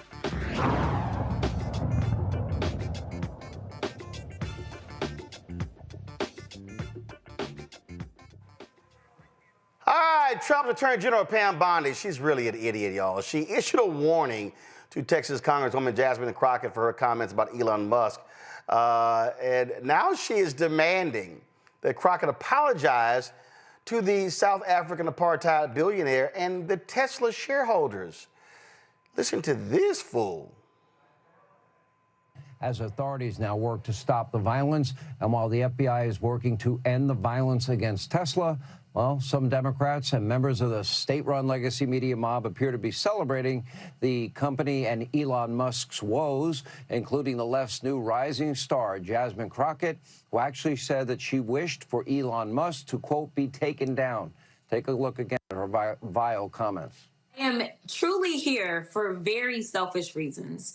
Starting with on March 29th, it's my birthday. And all I want to see happen on my birthday is for Elon to be taken down. Yes. Now, these comments did prompt a strong warning from the Attorney General Pam Bondi and literally said, tread carefully. Has Jasmine Crockett learned anything? Well, you wouldn't know it based on what she said about Texas Senator Ted Cruz over the weekend. Take a look. All right, I don't need to hear enough of these dumbasses. I mean, these are true idiots, Joe. They're true idiots. And now you want her to apologize to shareholders. Let's just be real clear. Pam Bondi, Donald Trump, his entire administration, they all work for Elon Musk. They work for him. They represent him. They do his bidding. They're trying to sell his cars. They're trying to sell his stock. Howard Lutnick, the Commerce Secretary, was on, buy Tesla stock. They are all about trying to help him. This is not about him helping the country, contributing to the country. No, this is about helping him make more billions, period. Yeah, it is about helping him make more billions. And you need to look no further than his own words. It basically says that the greatest mistake of Western civilization is empathy. And so, they're supposed to, on the government dime, as it were, help to blow him up, blow up his stock value while people suffer, et cetera. So, Jasmine Crockett is not their problem. The problem is the truth that Jasmine Crockett actually tells. So what they can do is just make sure that it's not the truth so that Jasmine Crockett doesn't have that story to tell. Jasmine Crockett is not a problem. She's not the reason that criminals from January 6th ran the streets, some who got 20 to 30 years and ended up walking and hit the bricks like it was a Jay-Z record. Jasmine Crockett is not the reason that there's so much inconsistency and that Russia and that these other countries know that they can basically play us. All they have to do is compliment the president. She's not the problem. They are. And here's the deal, Mustafa. This is a money game. Go to my iPad. 1 year ago, this was Tesla stock, $172.63. Well, here's what happened. He started kissing up to Trump. And so let's just go here. Okay, all of a sudden, it goes up to 250, 262 on July 9th. And all of a sudden, we're getting closer to the election, October 18th. Then, guess what happens? No, October 25th. Look right here, October 31st. November 4th, 242. Oh, but guess what? That $300 million that he gave to elect Trump, look how it's paid off. It goes from 242, up to 350. Up to 436. Goes even higher, 462. But then all of a sudden, Doge comes in and it starts dropping. And it goes down to $230. So what did they start doing, Mustafa? Oh, Donald Trump's whole showroom exercise on the White House lawn, all these people coming out, and now the stock goes up. But the reality is, in the last 5 days, the last month, though, the stock is down about 5%. This is what this is all about. They are doing all they can to boost this company. So you have never seen the White House do anything like this to help one company, but they are all in on Elon. And so I'm with Jasmine Crockett. Tell Pam Bondi she can go to hell. Yeah, I mean, most White Houses would understand that there's real ethical concerns and violations in being able to prop up, one business, one corporation over others. And many of the others, of course, would speak out at that time, even though you've heard a lot of silence in this particular moment. For the Attorney General, I would implore her to actually fight as diligently for civil rights, which is a part of her responsibility as corporate rights. Because, we understand who is actually the most vulnerable and who actually needs a strong attorney. She is the lead attorney for our country and has that responsibility in making sure that she is protecting the citizens. But the focus seems to have been more on the corporate side of the equation instead of the people side of the equation. Randy, that woman spends more time on Fox News than she does at the Department of Justice. Yes, I thought she was working there, that she had just decided to become an anchor man because she is always there giving interviews and throwing out threats. Like, I thought it was really inappropriate what she said about Jasmine Crockett, but they don't like her because she speaks the truth. And this administration is not about the truth. And, she calls them out on what they do wrong. Musk has lost $120 billion since December, right? Because of Tesla and his involvement in this administration. And people are seeing that the company, as it has for a long time, lacks integrity. And the man lacks integrity. But the fact that we have what is supposed to be the most powerful attorney worrying about justice issues for the United States, worrying about protecting one man, and not just Tesla, it's one man that she is throwing out these threats to say, do not talk badly or poorly about him. Jasmine Crockett is not the only person, nor was she the first person to say we want to take down Tesla. People are selling Teslas left and right because of what it has come to represent. And that is this shady government that we have going on right now, and a man who has bought the government. So, I mean, she's not alone in this, but Bondi is deciding to attack one person unfairly. She doesn't have anything better to do? No, because she ain't never at work. Hell no, she ain't got nothing else to do.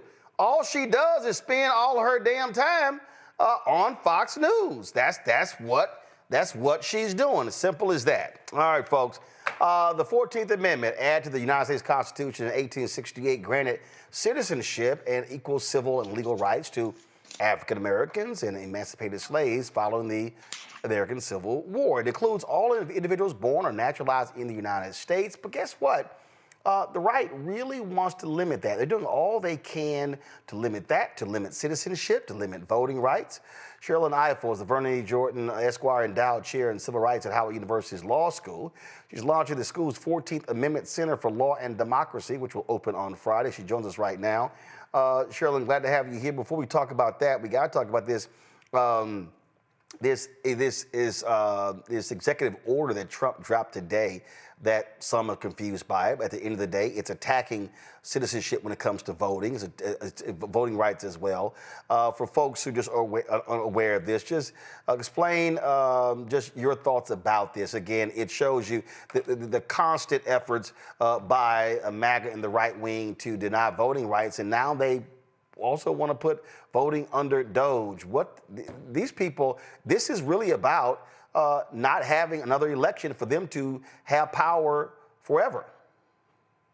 Thanks so much, Roland. You know, it is not just this executive order, which, you know, purports to try to control what information goes on voter registration forms, which are fully within the provenance of the states. It is the states that conduct elections, not the federal government. You'll remember that in Trump's first term, he created an election integrity commission, and he got sued so much he had to disband the commission. But Roland, this is all of a piece with why I'm launching the 14th Amendment Center on Law and Democracy.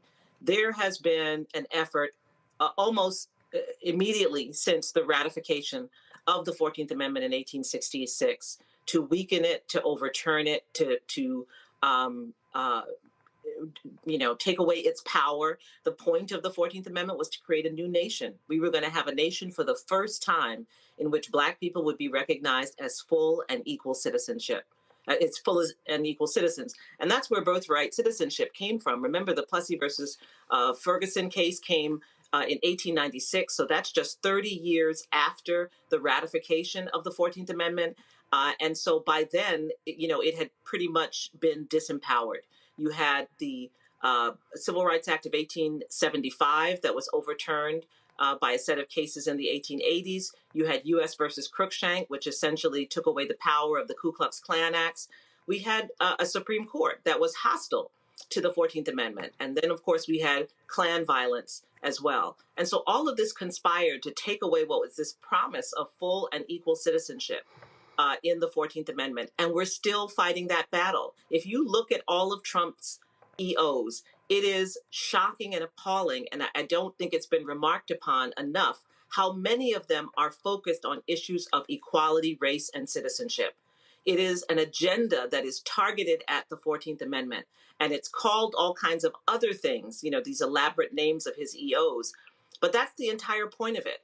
And the right wing has been fighting a rear guard, not just against Brown versus Board of Education, not just against the civil rights movement, but against the 14th Amendment. And the reason I'm creating the center at Howard is because we have to understand that. And we have to begin to talk about what's happening to us and what they are attempting to do in constitutional terms. We are the only people in this country for whom 3 amendments to the Supreme Court were ratified, and they were ratified for our protection. And I think when we talk about race and discrimination in this country, we tend to talk about it in terms that are emotional and moral and not constitutional. And I want us to feel the same power with the same boldness that the guy with the AR-15 on his back in McDonald's, you know, will tell you that that's his Second Amendment right. I want us to feel as bold in talking about our 14th Amendment right. But see, I think that the problem that I have, and I'm just going to be frank, whether it's Democrats, whether it's progressives, whether it's liberals, whatever phrase you want to use it, that side is not as ruthless. The reality is, and matter of fact, if y'all have that clip of Speaker Mike Johnson, I mean, Speaker Mike Johnson was talking about the courts, and they, like right now, okay, MAGA is all pissed off. Now, mind you, they loved it when you had federal judges that was putting in check President Joe Biden and some of his decisions. But now they're so upset that so many federal judges are ruling against Donald Trump. And so now they're like, oh, no, now we must put limits on this. You got Josh Hawley out there. He's talking about, oh, no, we need to change the law. And so there could be no national injunctions. We must limit these things to, you know, a very, you know, one geographical area. Speaker Mike Johnson that gave a news conference, he was talking about, how, look, we control the purse strings. And listen, you know, Elie Mystal has been talking about for the longest, but he kept saying Democrats. He said, you control the power of the purse. I just believe that for Democrats, they keep thinking that, no, this is about the institutions. These people on the right, it is about raw power, period. I don't disagree with you, Roland, but that's part of why I think it's important for us to be talking about this in constitutional terms. You just had a whole conversation about Pam Bondi and what she's doing with the Department of Justice, and you talked about it in the terms of her being on Fox News and not working. I want to talk about it in terms of the fact that the Department of Justice itself was created in 1870 for the purpose of creating a federal enforcement arm to protect Black people. I want to talk about why, when we talk about the power of the Attorney General, the role of the Justice Department, we want to talk about antitrust, we want to talk about environment, we talk about all these other things, but we don't talk about the fact that the core center of the job is supposed to be the reason that Department of Justice was created. And so instead, we talk about, obviously, Pam Bondi is not the most qualified person to sit in that seat. And we can say lots of things about her and what she said today about Elon. But what we haven't claimed for ourselves is that that's our Justice Department. And it was created for the purpose of protecting us. I agree with you about power and this idea of changing the jurisdiction of federal courts. You know who used to champion that every year? Jesse Helms. Since Brown versus Board of Education, Republicans have been talking about stripping in the Supreme Court, restricting their ability to take certain kinds of actions. That has always been their play. Talk about raw power. They don't have the votes. They don't have the 60 votes to do it. So that's important. So they're saying it, and it's nice for them to say it, but they can't do it. The question is, what are we on the other side saying about what we are going to do and what power we have? We have the power to stop them. But when we actually have the numbers, do we use the power that constitutionally Congress was given to protect Black people? And I think that's the bigger problem. Right. That is a problem because, again, this is, for me, is an exercise in power. Listen, I think, frankly, I got sick and tired. I got sick and tired of hearing all these Democrats. Oh no, this is codified. No, stare decisis. No, these things. No. Unless it is clear, listen, it can be jacked up. Look, all of these years, what happened? Democrats were in control. Oh, LBJ's position on federal contracting. Well, you know what? Guess what? That EO, we're not going to change that. It's all good. Credit 2025 comes along, gone. Look at the issue of, we talk about, the Voting Rights Act. The Voting Rights Act used to be like a basic thing, got passed by everybody. Oh no, right-wing core comes along, now all of a sudden, we ain't passing jack. But hold up, Roland. Who are we blaming for this? Okay, so the Voting Rights Act, you're right, was always bipartisan, right through George W. Bush. Right. No, right? I mean, that's how recently, you had 99 senators vote in favor of the reauthorization of the Voting Rights Act. What changed that was the Supreme Court in the Shelby case, which basically removed the velvet rope from voter suppression and allowed it to metastasize around the country. So the problem we have is that we don't just have a Congress problem. We actually have 3 branches of government that are now all aligned in opposition to civil rights. We have Congress, we have the president, and we have the Supreme Court. Right, but the reason I brought that up is because that is not a winning hand. Right, but see, the reason I brought that up, when Rahm Emanuel was President Barack Obama's chief of staff, he was basically cussing out progressives. Stop bringing up the effing courts. That was his whole deal. I remember. Yeah, you know. They were kind of like, okay, y'all keep talking about the courts. Y'all were like, yo, do y'all not see what's coming? That's, you got to have a Washington crew that understands what's happening.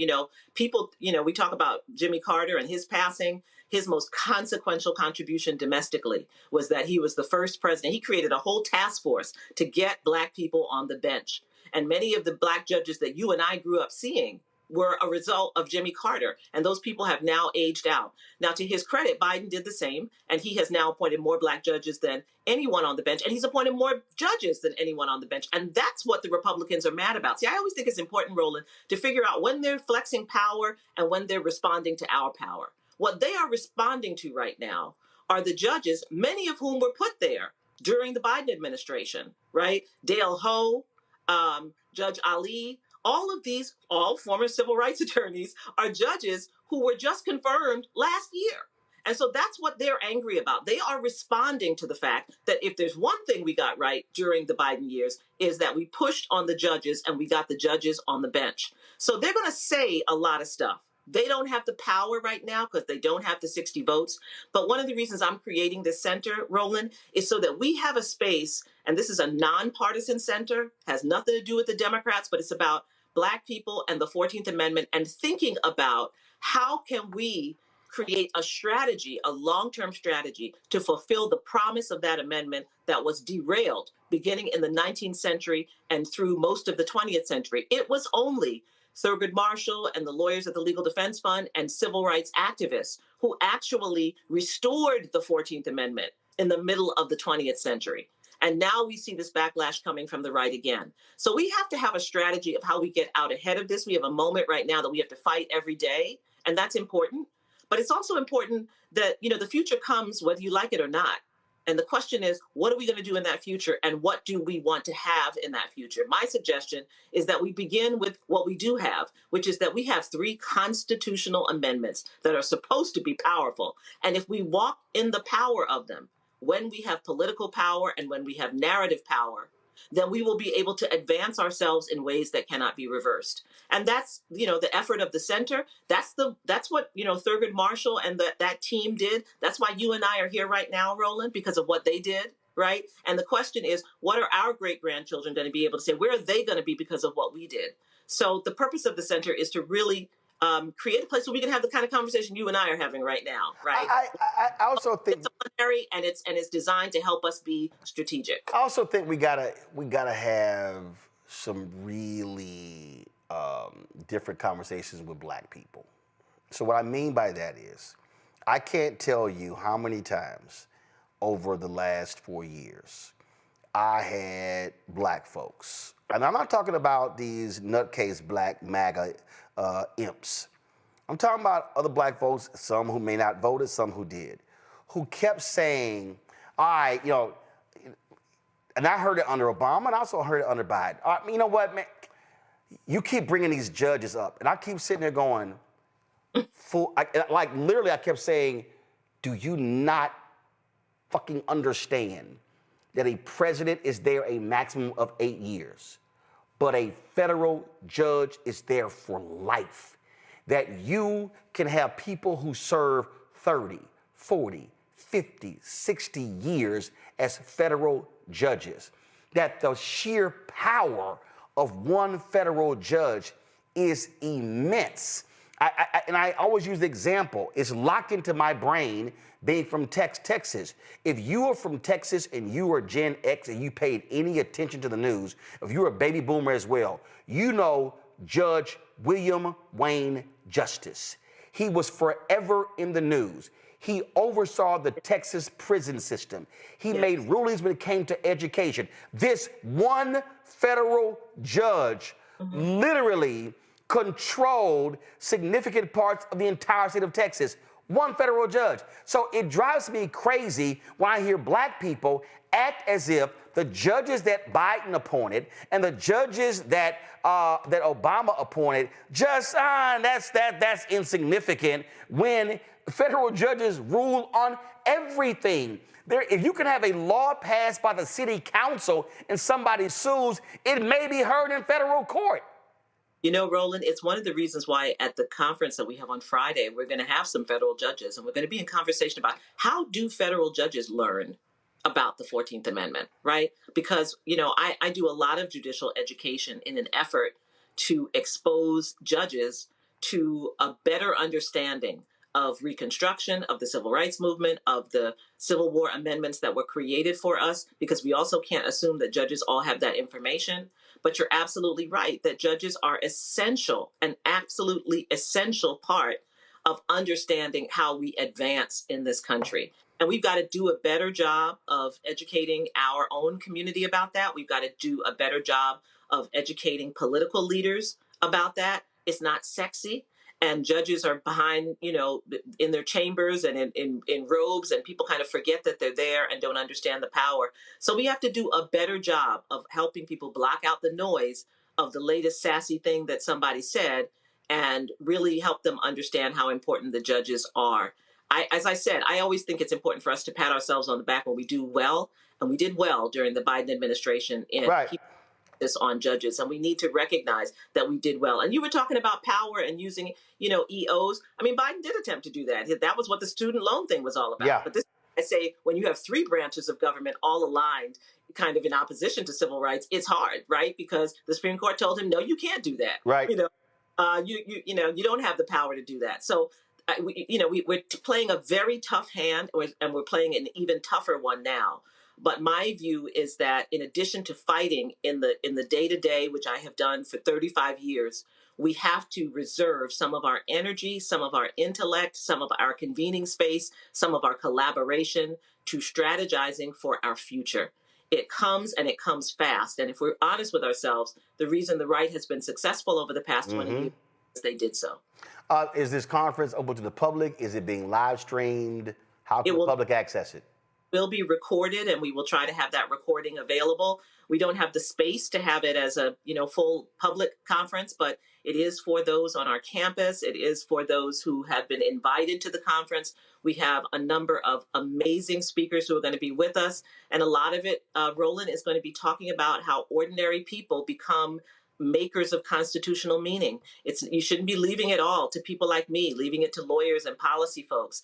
We have an arm of it that is going to bring artists into the conversation, and we have some stunning artists with us for the day. Saheed Jones, the poet, and Carrie Mae Weems, the visual artist and photographer.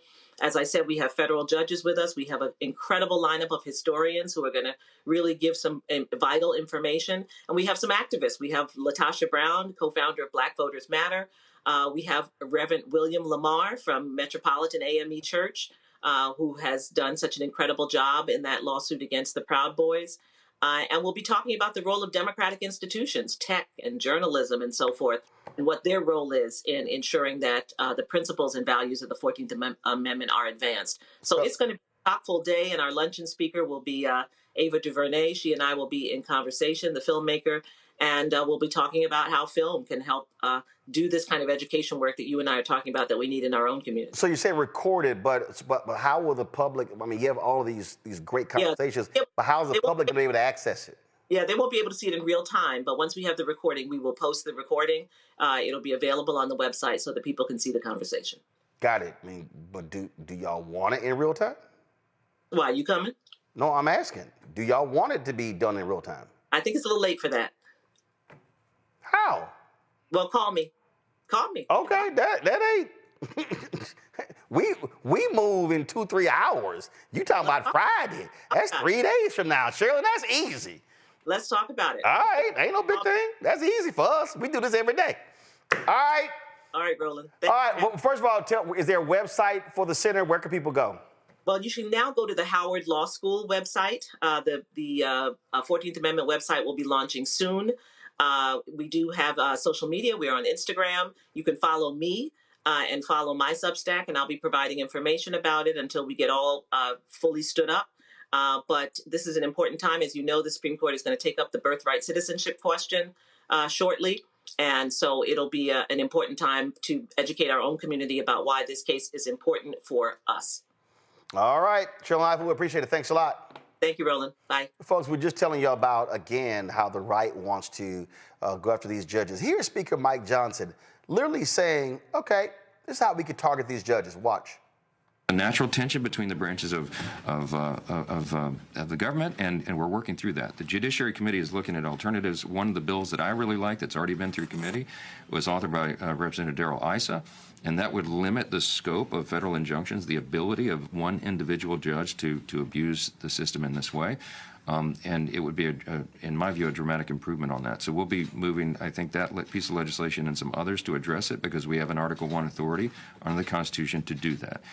We do have authority over the federal courts, as you know. We can eliminate an entire district court. We have power funding over the courts and all these other things. But desperate times call for desperate measures, and Congress is going to act. So stay tuned for that. Desperate times call for desperate measures. So what are the desperate measures? Y'all are simply mad that judges are ruling against Donald Trump. Here's that fool Josh Hawley on Fox News talking about his bill, that how he wants to challenge these judges. Y'all, they're mad that he's breaking the law and the judges are holding them accountable. Watch. The key thing to do here, Laura, is to end the ability of these district courts to abuse their judicial authority by issuing these so-called nationwide injunctions. Laura, I don't think they have that authority, properly speaking, under the Constitution, Article 3. What they're doing is they're purporting, these judges, they're purporting to go out and to bind parties and individuals who aren't before them. They're purporting to bind people who aren't in their district. We only have one Supreme Court that can bind the whole nation. District courts aren't supposed to be able to do it, and yet President Trump has been subject already to 15 separate so-called nationwide injunctions. In his first term, Laura, there were 64. We have never seen anything like this in American history. It's incredibly abusive, and Congress ought to end it. And we can end it by just saying no nationwide injunctions by these district courts. Well, Joe, that's because they've been breaking the damn law. That's it. I mean, you've had other presidents that followed the law, that actually cared about the law. These fools have been breaking the law, and the federal judges like the Kemi Mutombo, no. They're just mad about that, and these aren't all Biden, Obama, Clinton appointed judges. Republican judges have been ruling against them. That's exactly right. And the fact of the matter is, at the times where he gets decisions that are favorable, if it's a judge in Virginia or if it's a judge wherever, and they forum shop just as much as we do.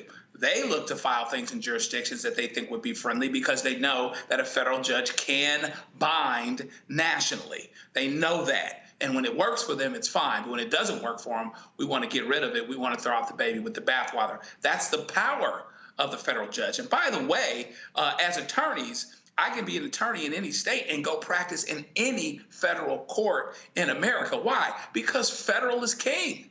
Federal is king. And at the end of the day, these judges are actually doing their job where Congress isn't.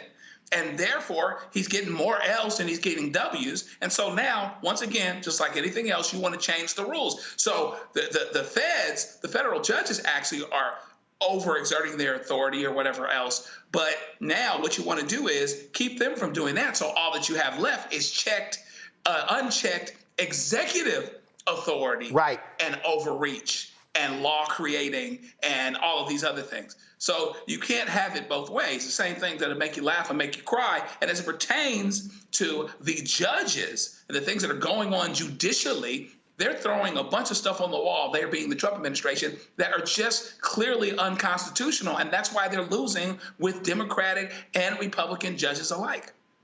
I mean, go to my iPad, Mustafa. Here's Fox News whining.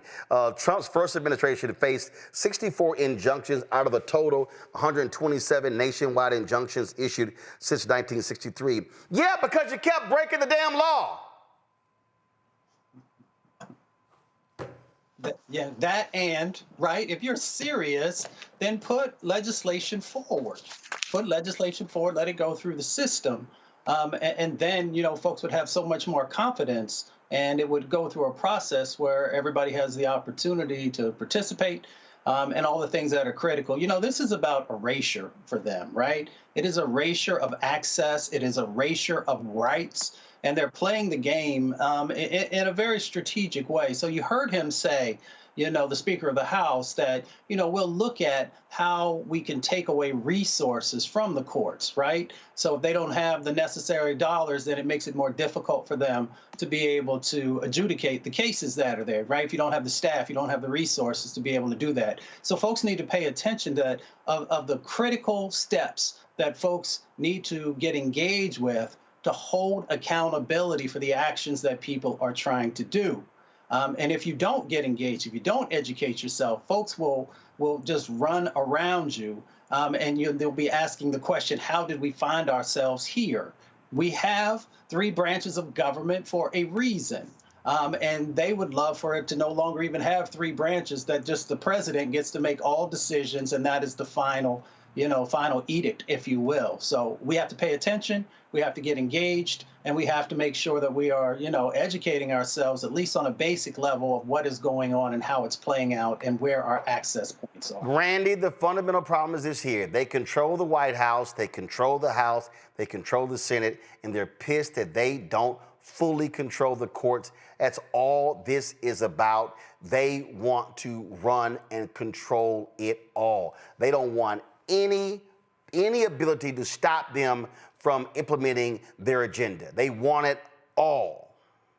That's what someone who wants a dictatorship wants. They don't want checks and balances. They want to be able to make decisions and not at all be questioned, checked, or stopped. And by the grace of God, we do have these federal judges who are doing what their job is to do. And they seem more aligned with serving the American people and respecting the law, even, and not respecting just this one person, this one man who some seem to see as a deity. Thankfully, we're seeing people because they really do believe in the Constitution. That's why we've seen some Republican federal judges, ruling against him. And so, of course, they're upset because they did. I mean, we have to give them credit because they did put, they have it set up where they're not getting a bunch of no's. People are telling them that they could do what they want to do, and they have been doing outrageous things, but we have those federal judges. Indeed. I'm gonna go to this last story here, and you know what? It takes a special kind of fool to be arrogant with some of the stuff that they do. A Minnesota state senator has resigned following his arrest for soliciting the prostitution from a 17-year-old girl who turned out to be a police detective engaged in a sting operation. 40-year-old Justin Eichhorn is charged with attempted coercion and enforcement, enticement of a minor. The former lawmaker is alleged to have sent messages to someone who appeared to be a teenage girl in response to an online ad posted this month. When he arrived at a spot where he had arranged to pay the girl for sex, well, he was met instead by cops. During a news conference, the police provided some details about Justin's arrest. Next, Justin. I think everybody knows about Justin here, so I'm not going to get into that too much, other than to say that, as everybody knows right now, he is under federal prosecution. And I'm going to say one thing that Justin said that you might not know. The decoy had told him that they live with their aunt and that their aunt was gone till next week. And then Justin had asked if he could have sex in his car. Well, because he asked that, and he came here trying to have sex with a child, you will notice a nice white Toyota outside with the Bloomington police logo on it, because we're forfeiting his vehicle administratively because he wanted to come here and commit a felony. Now, this is the same Justin who authored a bill making it illegal to have Trump derangement syndrome, where he said that, you know what, this is mental illness. Watch this. Every Sunday night during session, I say goodbye to my wife and kids and make the 3-hour trek to St. Paul to fight for our way of life, because day after day, it is under attack from Metro liberals. Minnesota state senator just arrested. Under attack from those Metro liberals. Okay. How about this here? I love this particular ad that Justin did with his family. Watch. Hi, I'm State Senator Justin Eichhorn, and I'm here at the Capitol today with my family. Hi, Brittany Eichhorn. And we are super excited because coming up in just a few days is the March for Life. As you can tell, our family is very pro-life. We have 4 awesome kids here. He's even shaking his head yes.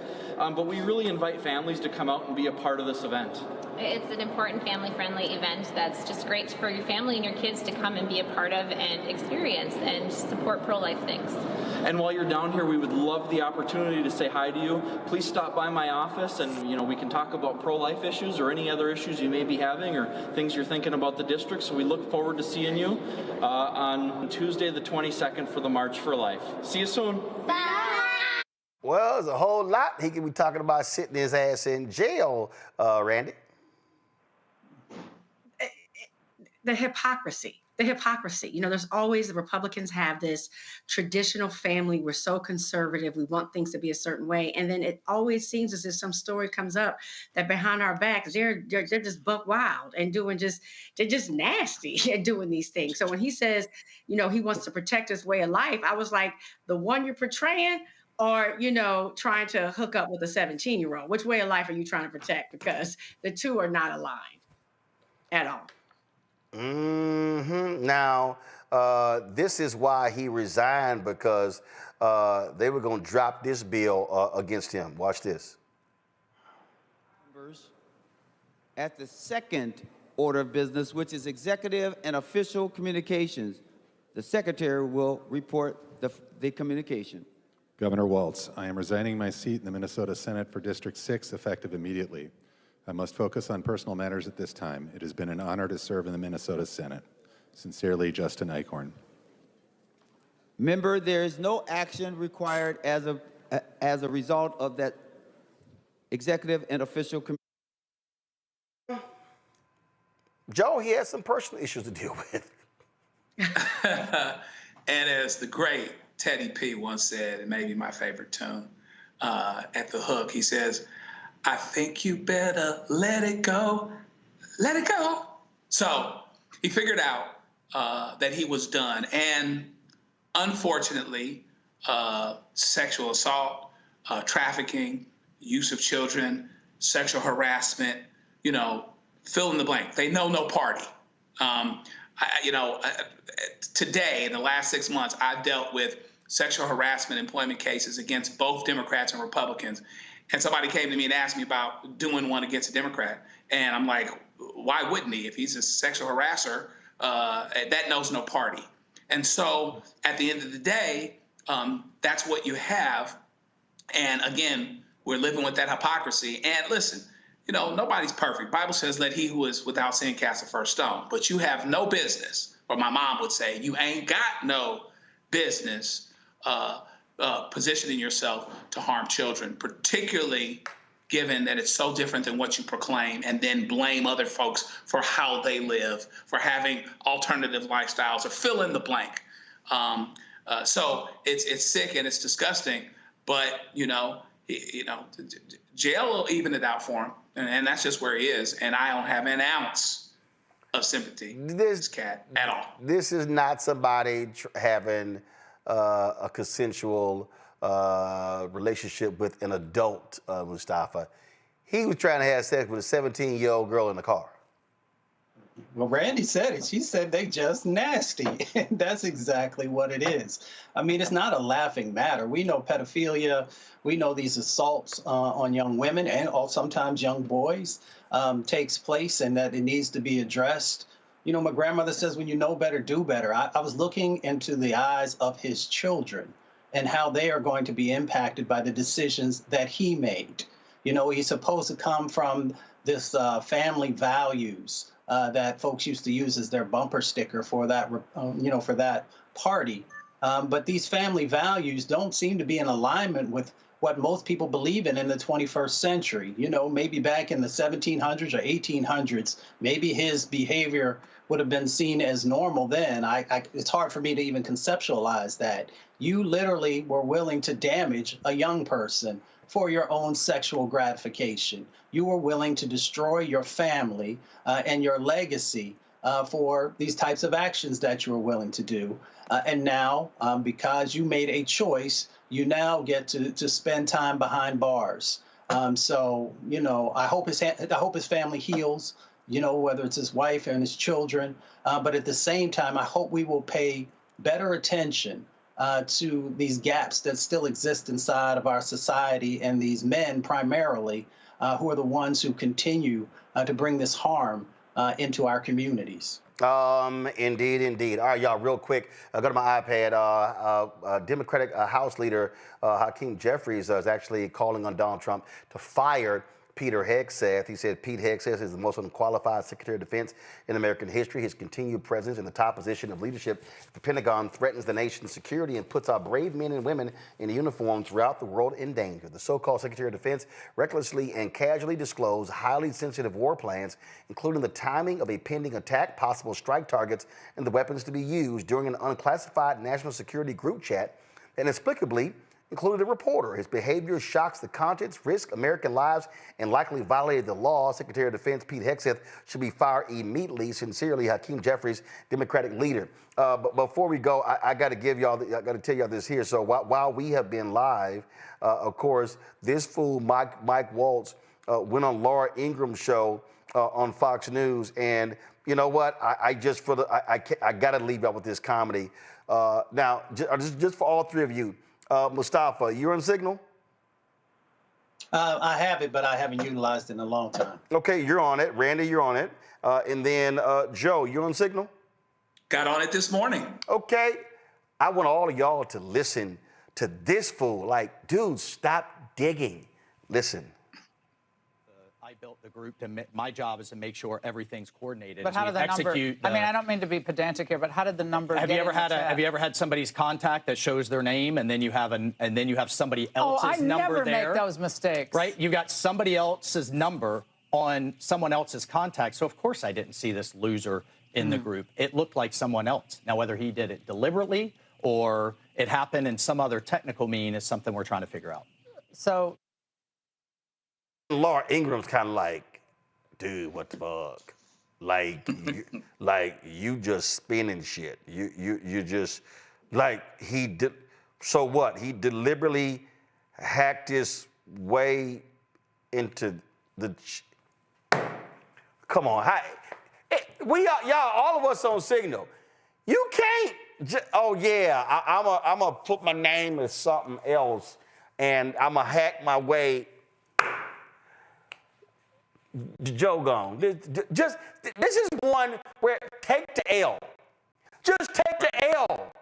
Take the L and keep it moving. And a whole lot of folks, frankly, wouldn't care if they should, and that's another problem that we have. But, you know, on this app, what I learned right away is that you're not at a party that you don't get invited to. So there is no issue with what the reporter actually did. He's not hacking, his mama's not hacking, his daddy's not hacking. Nobody's hacking their way into that. He was invited into that discussion, and that's the only reason that he was a part of it. Right, this is not hard, Randy. Just say, you know what? Hey, we screwed up, shouldn't have been invited, ain't gonna happen again. You know what? We shouldn't have been on Signal. No, they just, like, damn 6 feet. Let's just go ahead and hit 20 feet. Let's just keep digging. Yeah, they refuse to take any responsibility, and clearly they're not going to. They refuse to take any responsibility, and they just need to accept the fact that they were sloppy. I mean, you know, and they keep acting like it could happen to anybody and comparing it to if I was texting, I had a text group with the three of you. You know, you're going to be much more careful. We're talking about you're in charge of our national security. We're talking about war plans right here. So I would hope that you would be a little bit more careful than a family text where you're talking about what you're going to have for dinner the next day. But obviously, they're not going to take accountability, and they're just going to make up lies and want to blame everything from the app to the actual reporter. Right, and Mustafa, listen to again how he wants to denigrate Jeffrey Goldberg. Listen to this. Yes, we're going to get to the bottom of it. I just talked to Elon on the way here. We've got the best technical minds looking at how this happened. But I can tell you for 100%, I don't know this guy. I know him by his horrible reputation, and he really is the bottom scum of journalists. And I know him in the sense that he hates the president, but I don't text. All right, listen, I can't wait. I can't wait, Mustafa, for that, I don't know that woman, Miss Lewinsky moment when Jeffrey Goldberg goes, oh, we don't know each other? we don't know each other, Mike. Okay, Mike, let me start rolling out our conversations over the last 5-10 years. But just keep digging. You know what? I don't mind these fools doing it because they look absolutely stupid doing it, but just knock yourselves out. Yeah, they're just not ready for prime time. You know, when you choose individuals who don't have the experience to be in these positions, then you're going to have these lapses, you're going to have these gaps, you're going to actually, in some instances, you know, put our country in very dangerous situations. You know, but this is all about deflection. I mean, I'm like, dang, man, you should be working for one of the teams in the hockey league, the way you keep deflecting these types of things. But when you do that, you actually bring attention back and people begin to pay more attention and they're asking, you know, really tough questions about, you know, if you're making mistakes here, where else are you making mistakes? So what he's really doing, really all of them, is bringing greater attention to the decisions that they're making, and not just the decisions, but the processes and the actions that lead up to those sets of decisions. The last thing I'll say is, on my grandfather's farm, you go to the barn and the animals leave a whole lot of stuff left behind, so you start shoveling and shoveling and shoveling.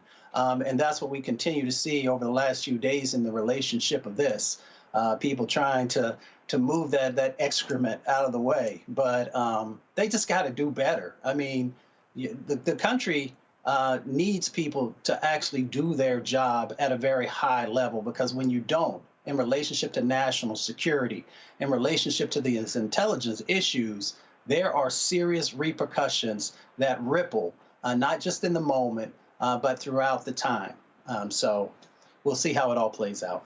All right, that was one thing that we had pulled, and I just got to play this here. Listen, I really wish folk understand what the role and the job of journalists are supposed to be. So they were discussing this whole thing on the Breakfast Club, okay? And the right wing, I understand the right wing has been spreading this clip around left and right. Daily Caller put this out there as well. So here's DJ Envy talking about what Jeffrey Goldberg did. And I'm like, Envy, really, bro? Come on. If you did get those texts, right, and you know those texts were supposed to be to you, why would you put it out there? Like, that's what I don't understand. Like, you are a journalist, but this is your country, and you know releasing some of that stuff can probably or might affect some of the things that happen. Why would you put that out there? Like, you think I'm gonna sit on that? You know how big of a story that is? That's why you put it out there. Yeah, but this is your country, and if it could affect military, it could affect people that's out there working. Nobody cares about that, because you have bylines, you want to get the clicks, you want to sensationalize, and in 2025, nobody cares about that. Don't care about people, huh? They care more about likes and TikTok numbers? Not even .com numbers, Google Trends. Like, I'm just being real. Like, that's why you put it out there. But also, too, I think, depending on where that journalist sits politically, like, it's kind of like exposing how careless, or I think that's what they were trying to do, exposing how careless an administration could be, which is also dangerous. So maybe that's their way of saying, yo, if I care about my people, like, y'all need to know, y'all president and his administration are accidentally sending something this serious. Okay, so that was Envy and Lauren having a conversation. Both of them have no idea what the hell they're talking about. Okay, that was just a ridiculous conversation. Okay, I've been in journalism since I was 14 years old. And the reality is, there's a long history. First of all, the First Amendment is the first for a reason, okay? I've been a journalist a long time. Again, went to communications high school, all right? Just, look, I wore, just understand, I wore this today. This is my one. Okay, Jackie Yates High School, Mag School of Communications. What they called me in high school? Mr. TV. Been doing this since I was 14 years old. Okay, so this conversation was a joke. This isn't about, Lauren, it's not about clicks. It's not about that. It's actually about the role of a journalist. It's what journalists do. They broke the law. There are things that we report on in journalism. These things actually happen. You know what? There's a thing that's called, people maybe remember, the My Lai massacre. Go to my computer, okay? This was broken by two journalists, okay? Seymour Hersh is one of those journalists, okay? Very well known, Pulitzer Prize winning, where they broke the story about what happened during Vietnam, what American troops were doing. Okay, do y'all understand? This is Richard Seymour Hersh and Ronald Rittenhour. They actually broke that story, all right? Many of us know about the other story.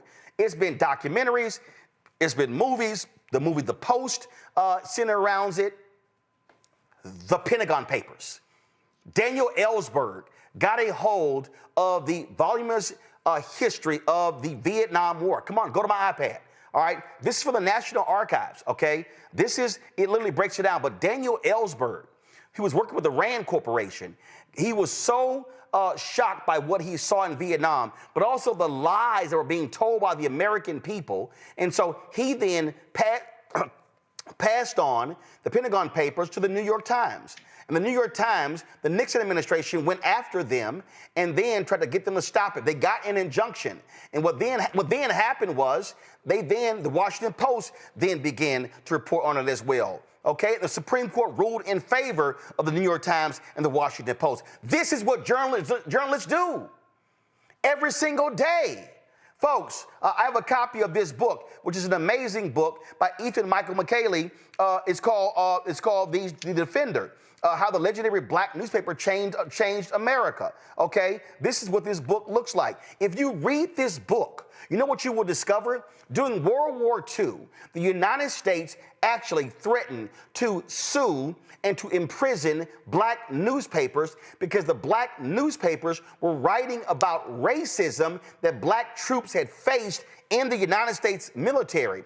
They wanted to charge them with treason, saying that their reporting was not in the interest of the United States. They wanted the black papers to only be writing about the war. And they said, wait a minute, y'all, there was a campaign called the Double V campaign, victory at home and victory abroad.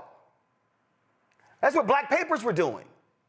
To Lauren and Envy, what about clicks? It was about the black papers writing about the racism that African Americans were facing in the United States military. We can go on and on and on with countless television stories, radio stories, newspaper and magazine about how journalists have been writing about the actions of media, writing about stuff that has been leaked. I remember when I was in Fort Worth, been a city hall reporter for the Star-Telegram, when I was being leaked information about the lousy housing department there. This is what journalists do every day. And so in that clip, when Envy was talking about, well, you're an American, yes, but it has nothing to do with the issue. Do understand, Nixon wanted to put Katharine Graham, the publisher of the Washington Post, through the ringer, the New York Times as well. I just told you they wanted to actually try black newspaper publishers for treason. So what are we talking about here? If you're going to be on radio, if you're going to be on urban radio, my God, have some facts to back it up. Please, by all means. But when you put these things out to the public doesn't know about these things. I dare say the young audience of the Breakfast Club, they don't know. I'm not assuming, but more than likely, they ain't got no clue about the My Lai massacre. They got no clue about the Pentagon Papers. They got no clue about the many instances where journalists have actually done this reporting. It has nothing to do with being an American. It has nothing to do with being a Texan or being a Houstonian. When you are a reporter, you may have to report some things that government officials don't like. I've had countless run-ins with mayors and city council members and state legislators, members of Congress. My job is not to serve them. Has nothing to do with the flag and, oh my God, this might hurt the military. No, it's called the public interest. The public interest. And so when I saw that clip, I was like, I sent Envy a text. I was like, bro, what are you talking about? I need black targeted media because the Breakfast Club is not black owned. iHeart Radio owns the Breakfast Club. But I need, if we're going to be having conversations, I need us giving factual conversations to black people. And the role of journalists, it's not about waving the flag. Why was Phil Donahue's show on MSNBC canceled during the Iraq War? Because of, oh, no, we got to be waving the flag. We now know, because of some journalists with Knight Ridder who were doing the work, and they exposed what was happening in this country. They exposed the truth about the war in Iraq. They exposed the truth about weapons of mass destructions. They exposed that. So what do we say? They should have been doing their job? When the numerous journalists were reporting, what happened when journalists got pimped? Judith Miller, New York Times, who ran these stories of an Iraqi national describing a program of weapons of mass destruction that never existed. All of that stuff could not be corroborated. This is why you need a strong fourth estate.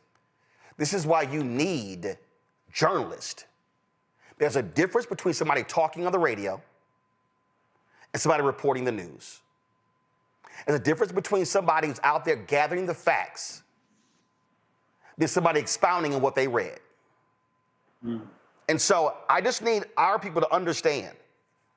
I need our people to understand that what Jeffrey Goldberg did here, Jeffrey Goldberg did nothing wrong. Jeffrey Goldberg is an editor-in-chief of The Atlantic. He was added to a signal group. Do y'all understand that, again, what they were doing was against the law? They were brazenly and openly having conversations in a single chat group about the attacks in Yemen? Let me repeat again. Pull a graphic up. I need to show y'all who was on there. National Security Advisor, Waltz. Vice President, J.D. Vance. Pete Hegseth, Defense Secretary. Susan Wiles, Chief of Staff. Marco Rubio, Secretary of State. You got Tulsi Gabbard, the Director of National Intelligence. The Director of National Intelligence, meaning all of the intelligence agencies reporting to her. Ratcliffe, head of the CIA. Stephen Miller, top aide to Trump. The lead negotiator, Witkoff, who was in Moscow at the time when he was in the group. That, Envy, is why Goldberg reported the story. Because the American people should know that the entire apparatus of the United States Foreign Service Group, if you will, were having a conversation where somebody allowed a journalist, somebody without security clearance, into a conversation to listen to actual troop movements and actions taken by the United States military. You damn right, Jeffrey Goldberg should have reported this.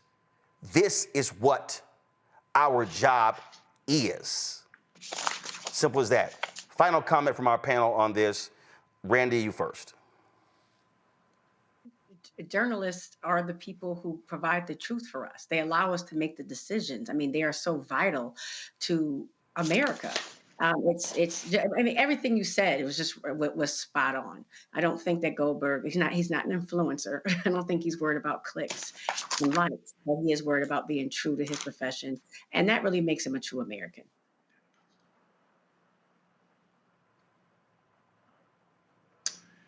He did not believe what he was seeing, and he was very, very reserved about it. Ultimately, he didn't post the operational details, so everything that Envy seems to be worried about, he did not post on. He did not reveal those things, even though he was privy to them.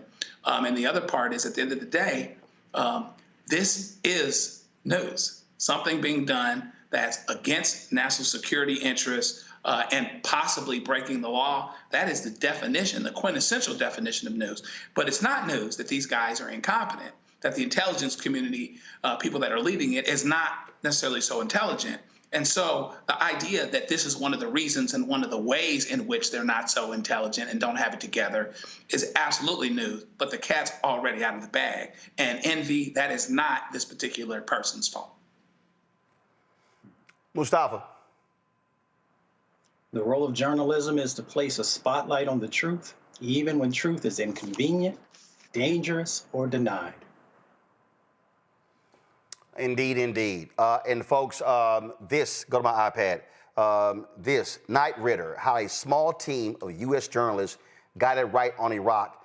20 years after the U.S. invasion of Iraq, the reporting team at Knight Ridder shares how they debunked the Bush administration's relentless march to war. Y'all, their reporting took place in real time.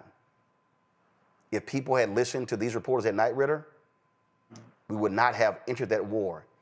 And you would not have had thousands of people die unnecessarily, because the war was not about WMDs. It was about oil. Simple as that. Joe, Randy, Mustafa, I appreciate y'all being on today's show. Thank you so very much. Folks, we appreciate all of you for watching the show. If you're on YouTube, hit that like button. If you're not hitting the like button, please, let's make that happen. Also, folks, if you want to support the work that we do, listen, the conversation that you've heard for the last 2.5 hours ain't happening anywhere else. In fact, when I turn to these other networks, I don't see black members of Congress speaking about what took place today in the Senate hearing. And so this is why it's important for you to support this show, support this network, the new shows that we've launched, the shows that we have, the new shows that we're working on launching right now. And so, again, the goal is to get 20,000 of our fans contributing on average $50 each a year. That's $1 million that'll be raised. That's $4.19 a month, 13 cents a day. And so, listen, we got plans to add a couple of new shows, health show, business show. We're looking at adding more content as well. This is about us having a real black-owned media company that's not about gossip. We're not dealing with all kind of other BS. We are focused on news and information. And so you want to contribute via Cash App. This is the Stripe QR code to use right here. Click the Cash App button to continue to contribute. You can also use the Stripe QR code to use for credit cards. Check and money orders, P.O. Box 57196, Washington, D.C., 20037-0196. PayPal is R. Martin Unfiltered. Folks, and also when y'all do PayPal, it says New Vision Media, that's the parent company. Don't freak out. That is, of course, that's us. Venmo is RM Unfiltered. Zelle, Roland@RolandSMartin.com, Roland@RolandMartinUnfiltered.com. Be sure to download the Black Star Network app, Apple phone, Android phone, Apple TV, Android TV, Roku, Amazon Fire TV, Xbox One, Samsung Smart TV. Be sure to download, first of all, get our gear, get our merchandise. Of course, the shirt I'm wearing, hashtag We Tried to Tell You, FAFO 2025, or the other shirt, Don't Blame Me, I Voted for the Black Woman. Get the merchandise from RolandMartin.creator-spring.com. The QR code is there as well. Or go to BlackStarNetwork.com for the shirts, hoodies, crew necks, wall art, mugs, and more. It can all be there. You can also, folks, go to want you to get my book, White Fear, How the Browning of America is Making White Folks Lose Their Minds, available at bookstores nationwide. When you get a copy of this book, you also, of course, you can get the audio version I read on Audible, and so get that as well. And don't forget, download the app Fanbase. We want to build that up, and we want to hit another 1 million users, subscribers to that. And if you want to invest in Fanbase, go to startengine.com/Fanbase. Folks, that's it. I will see y'all tomorrow right here. Roland Martin Unfiltered on the Black Star Network, where we keep it real, keep it raw, keep it unfiltered. Most importantly, we keep it black. Holla! Black Star Network is here. Oh, no punch! I'm real revolutionary right now. Thank you for being the voice of Black America. All momentum we have now, we have to keep this going. The video looks phenomenal. See, there's a difference between Black Star Network and black-owned media and something like CNN. You can't be black-owned media and be scared. It's time to be smart. Bring your eyeballs home. You dig?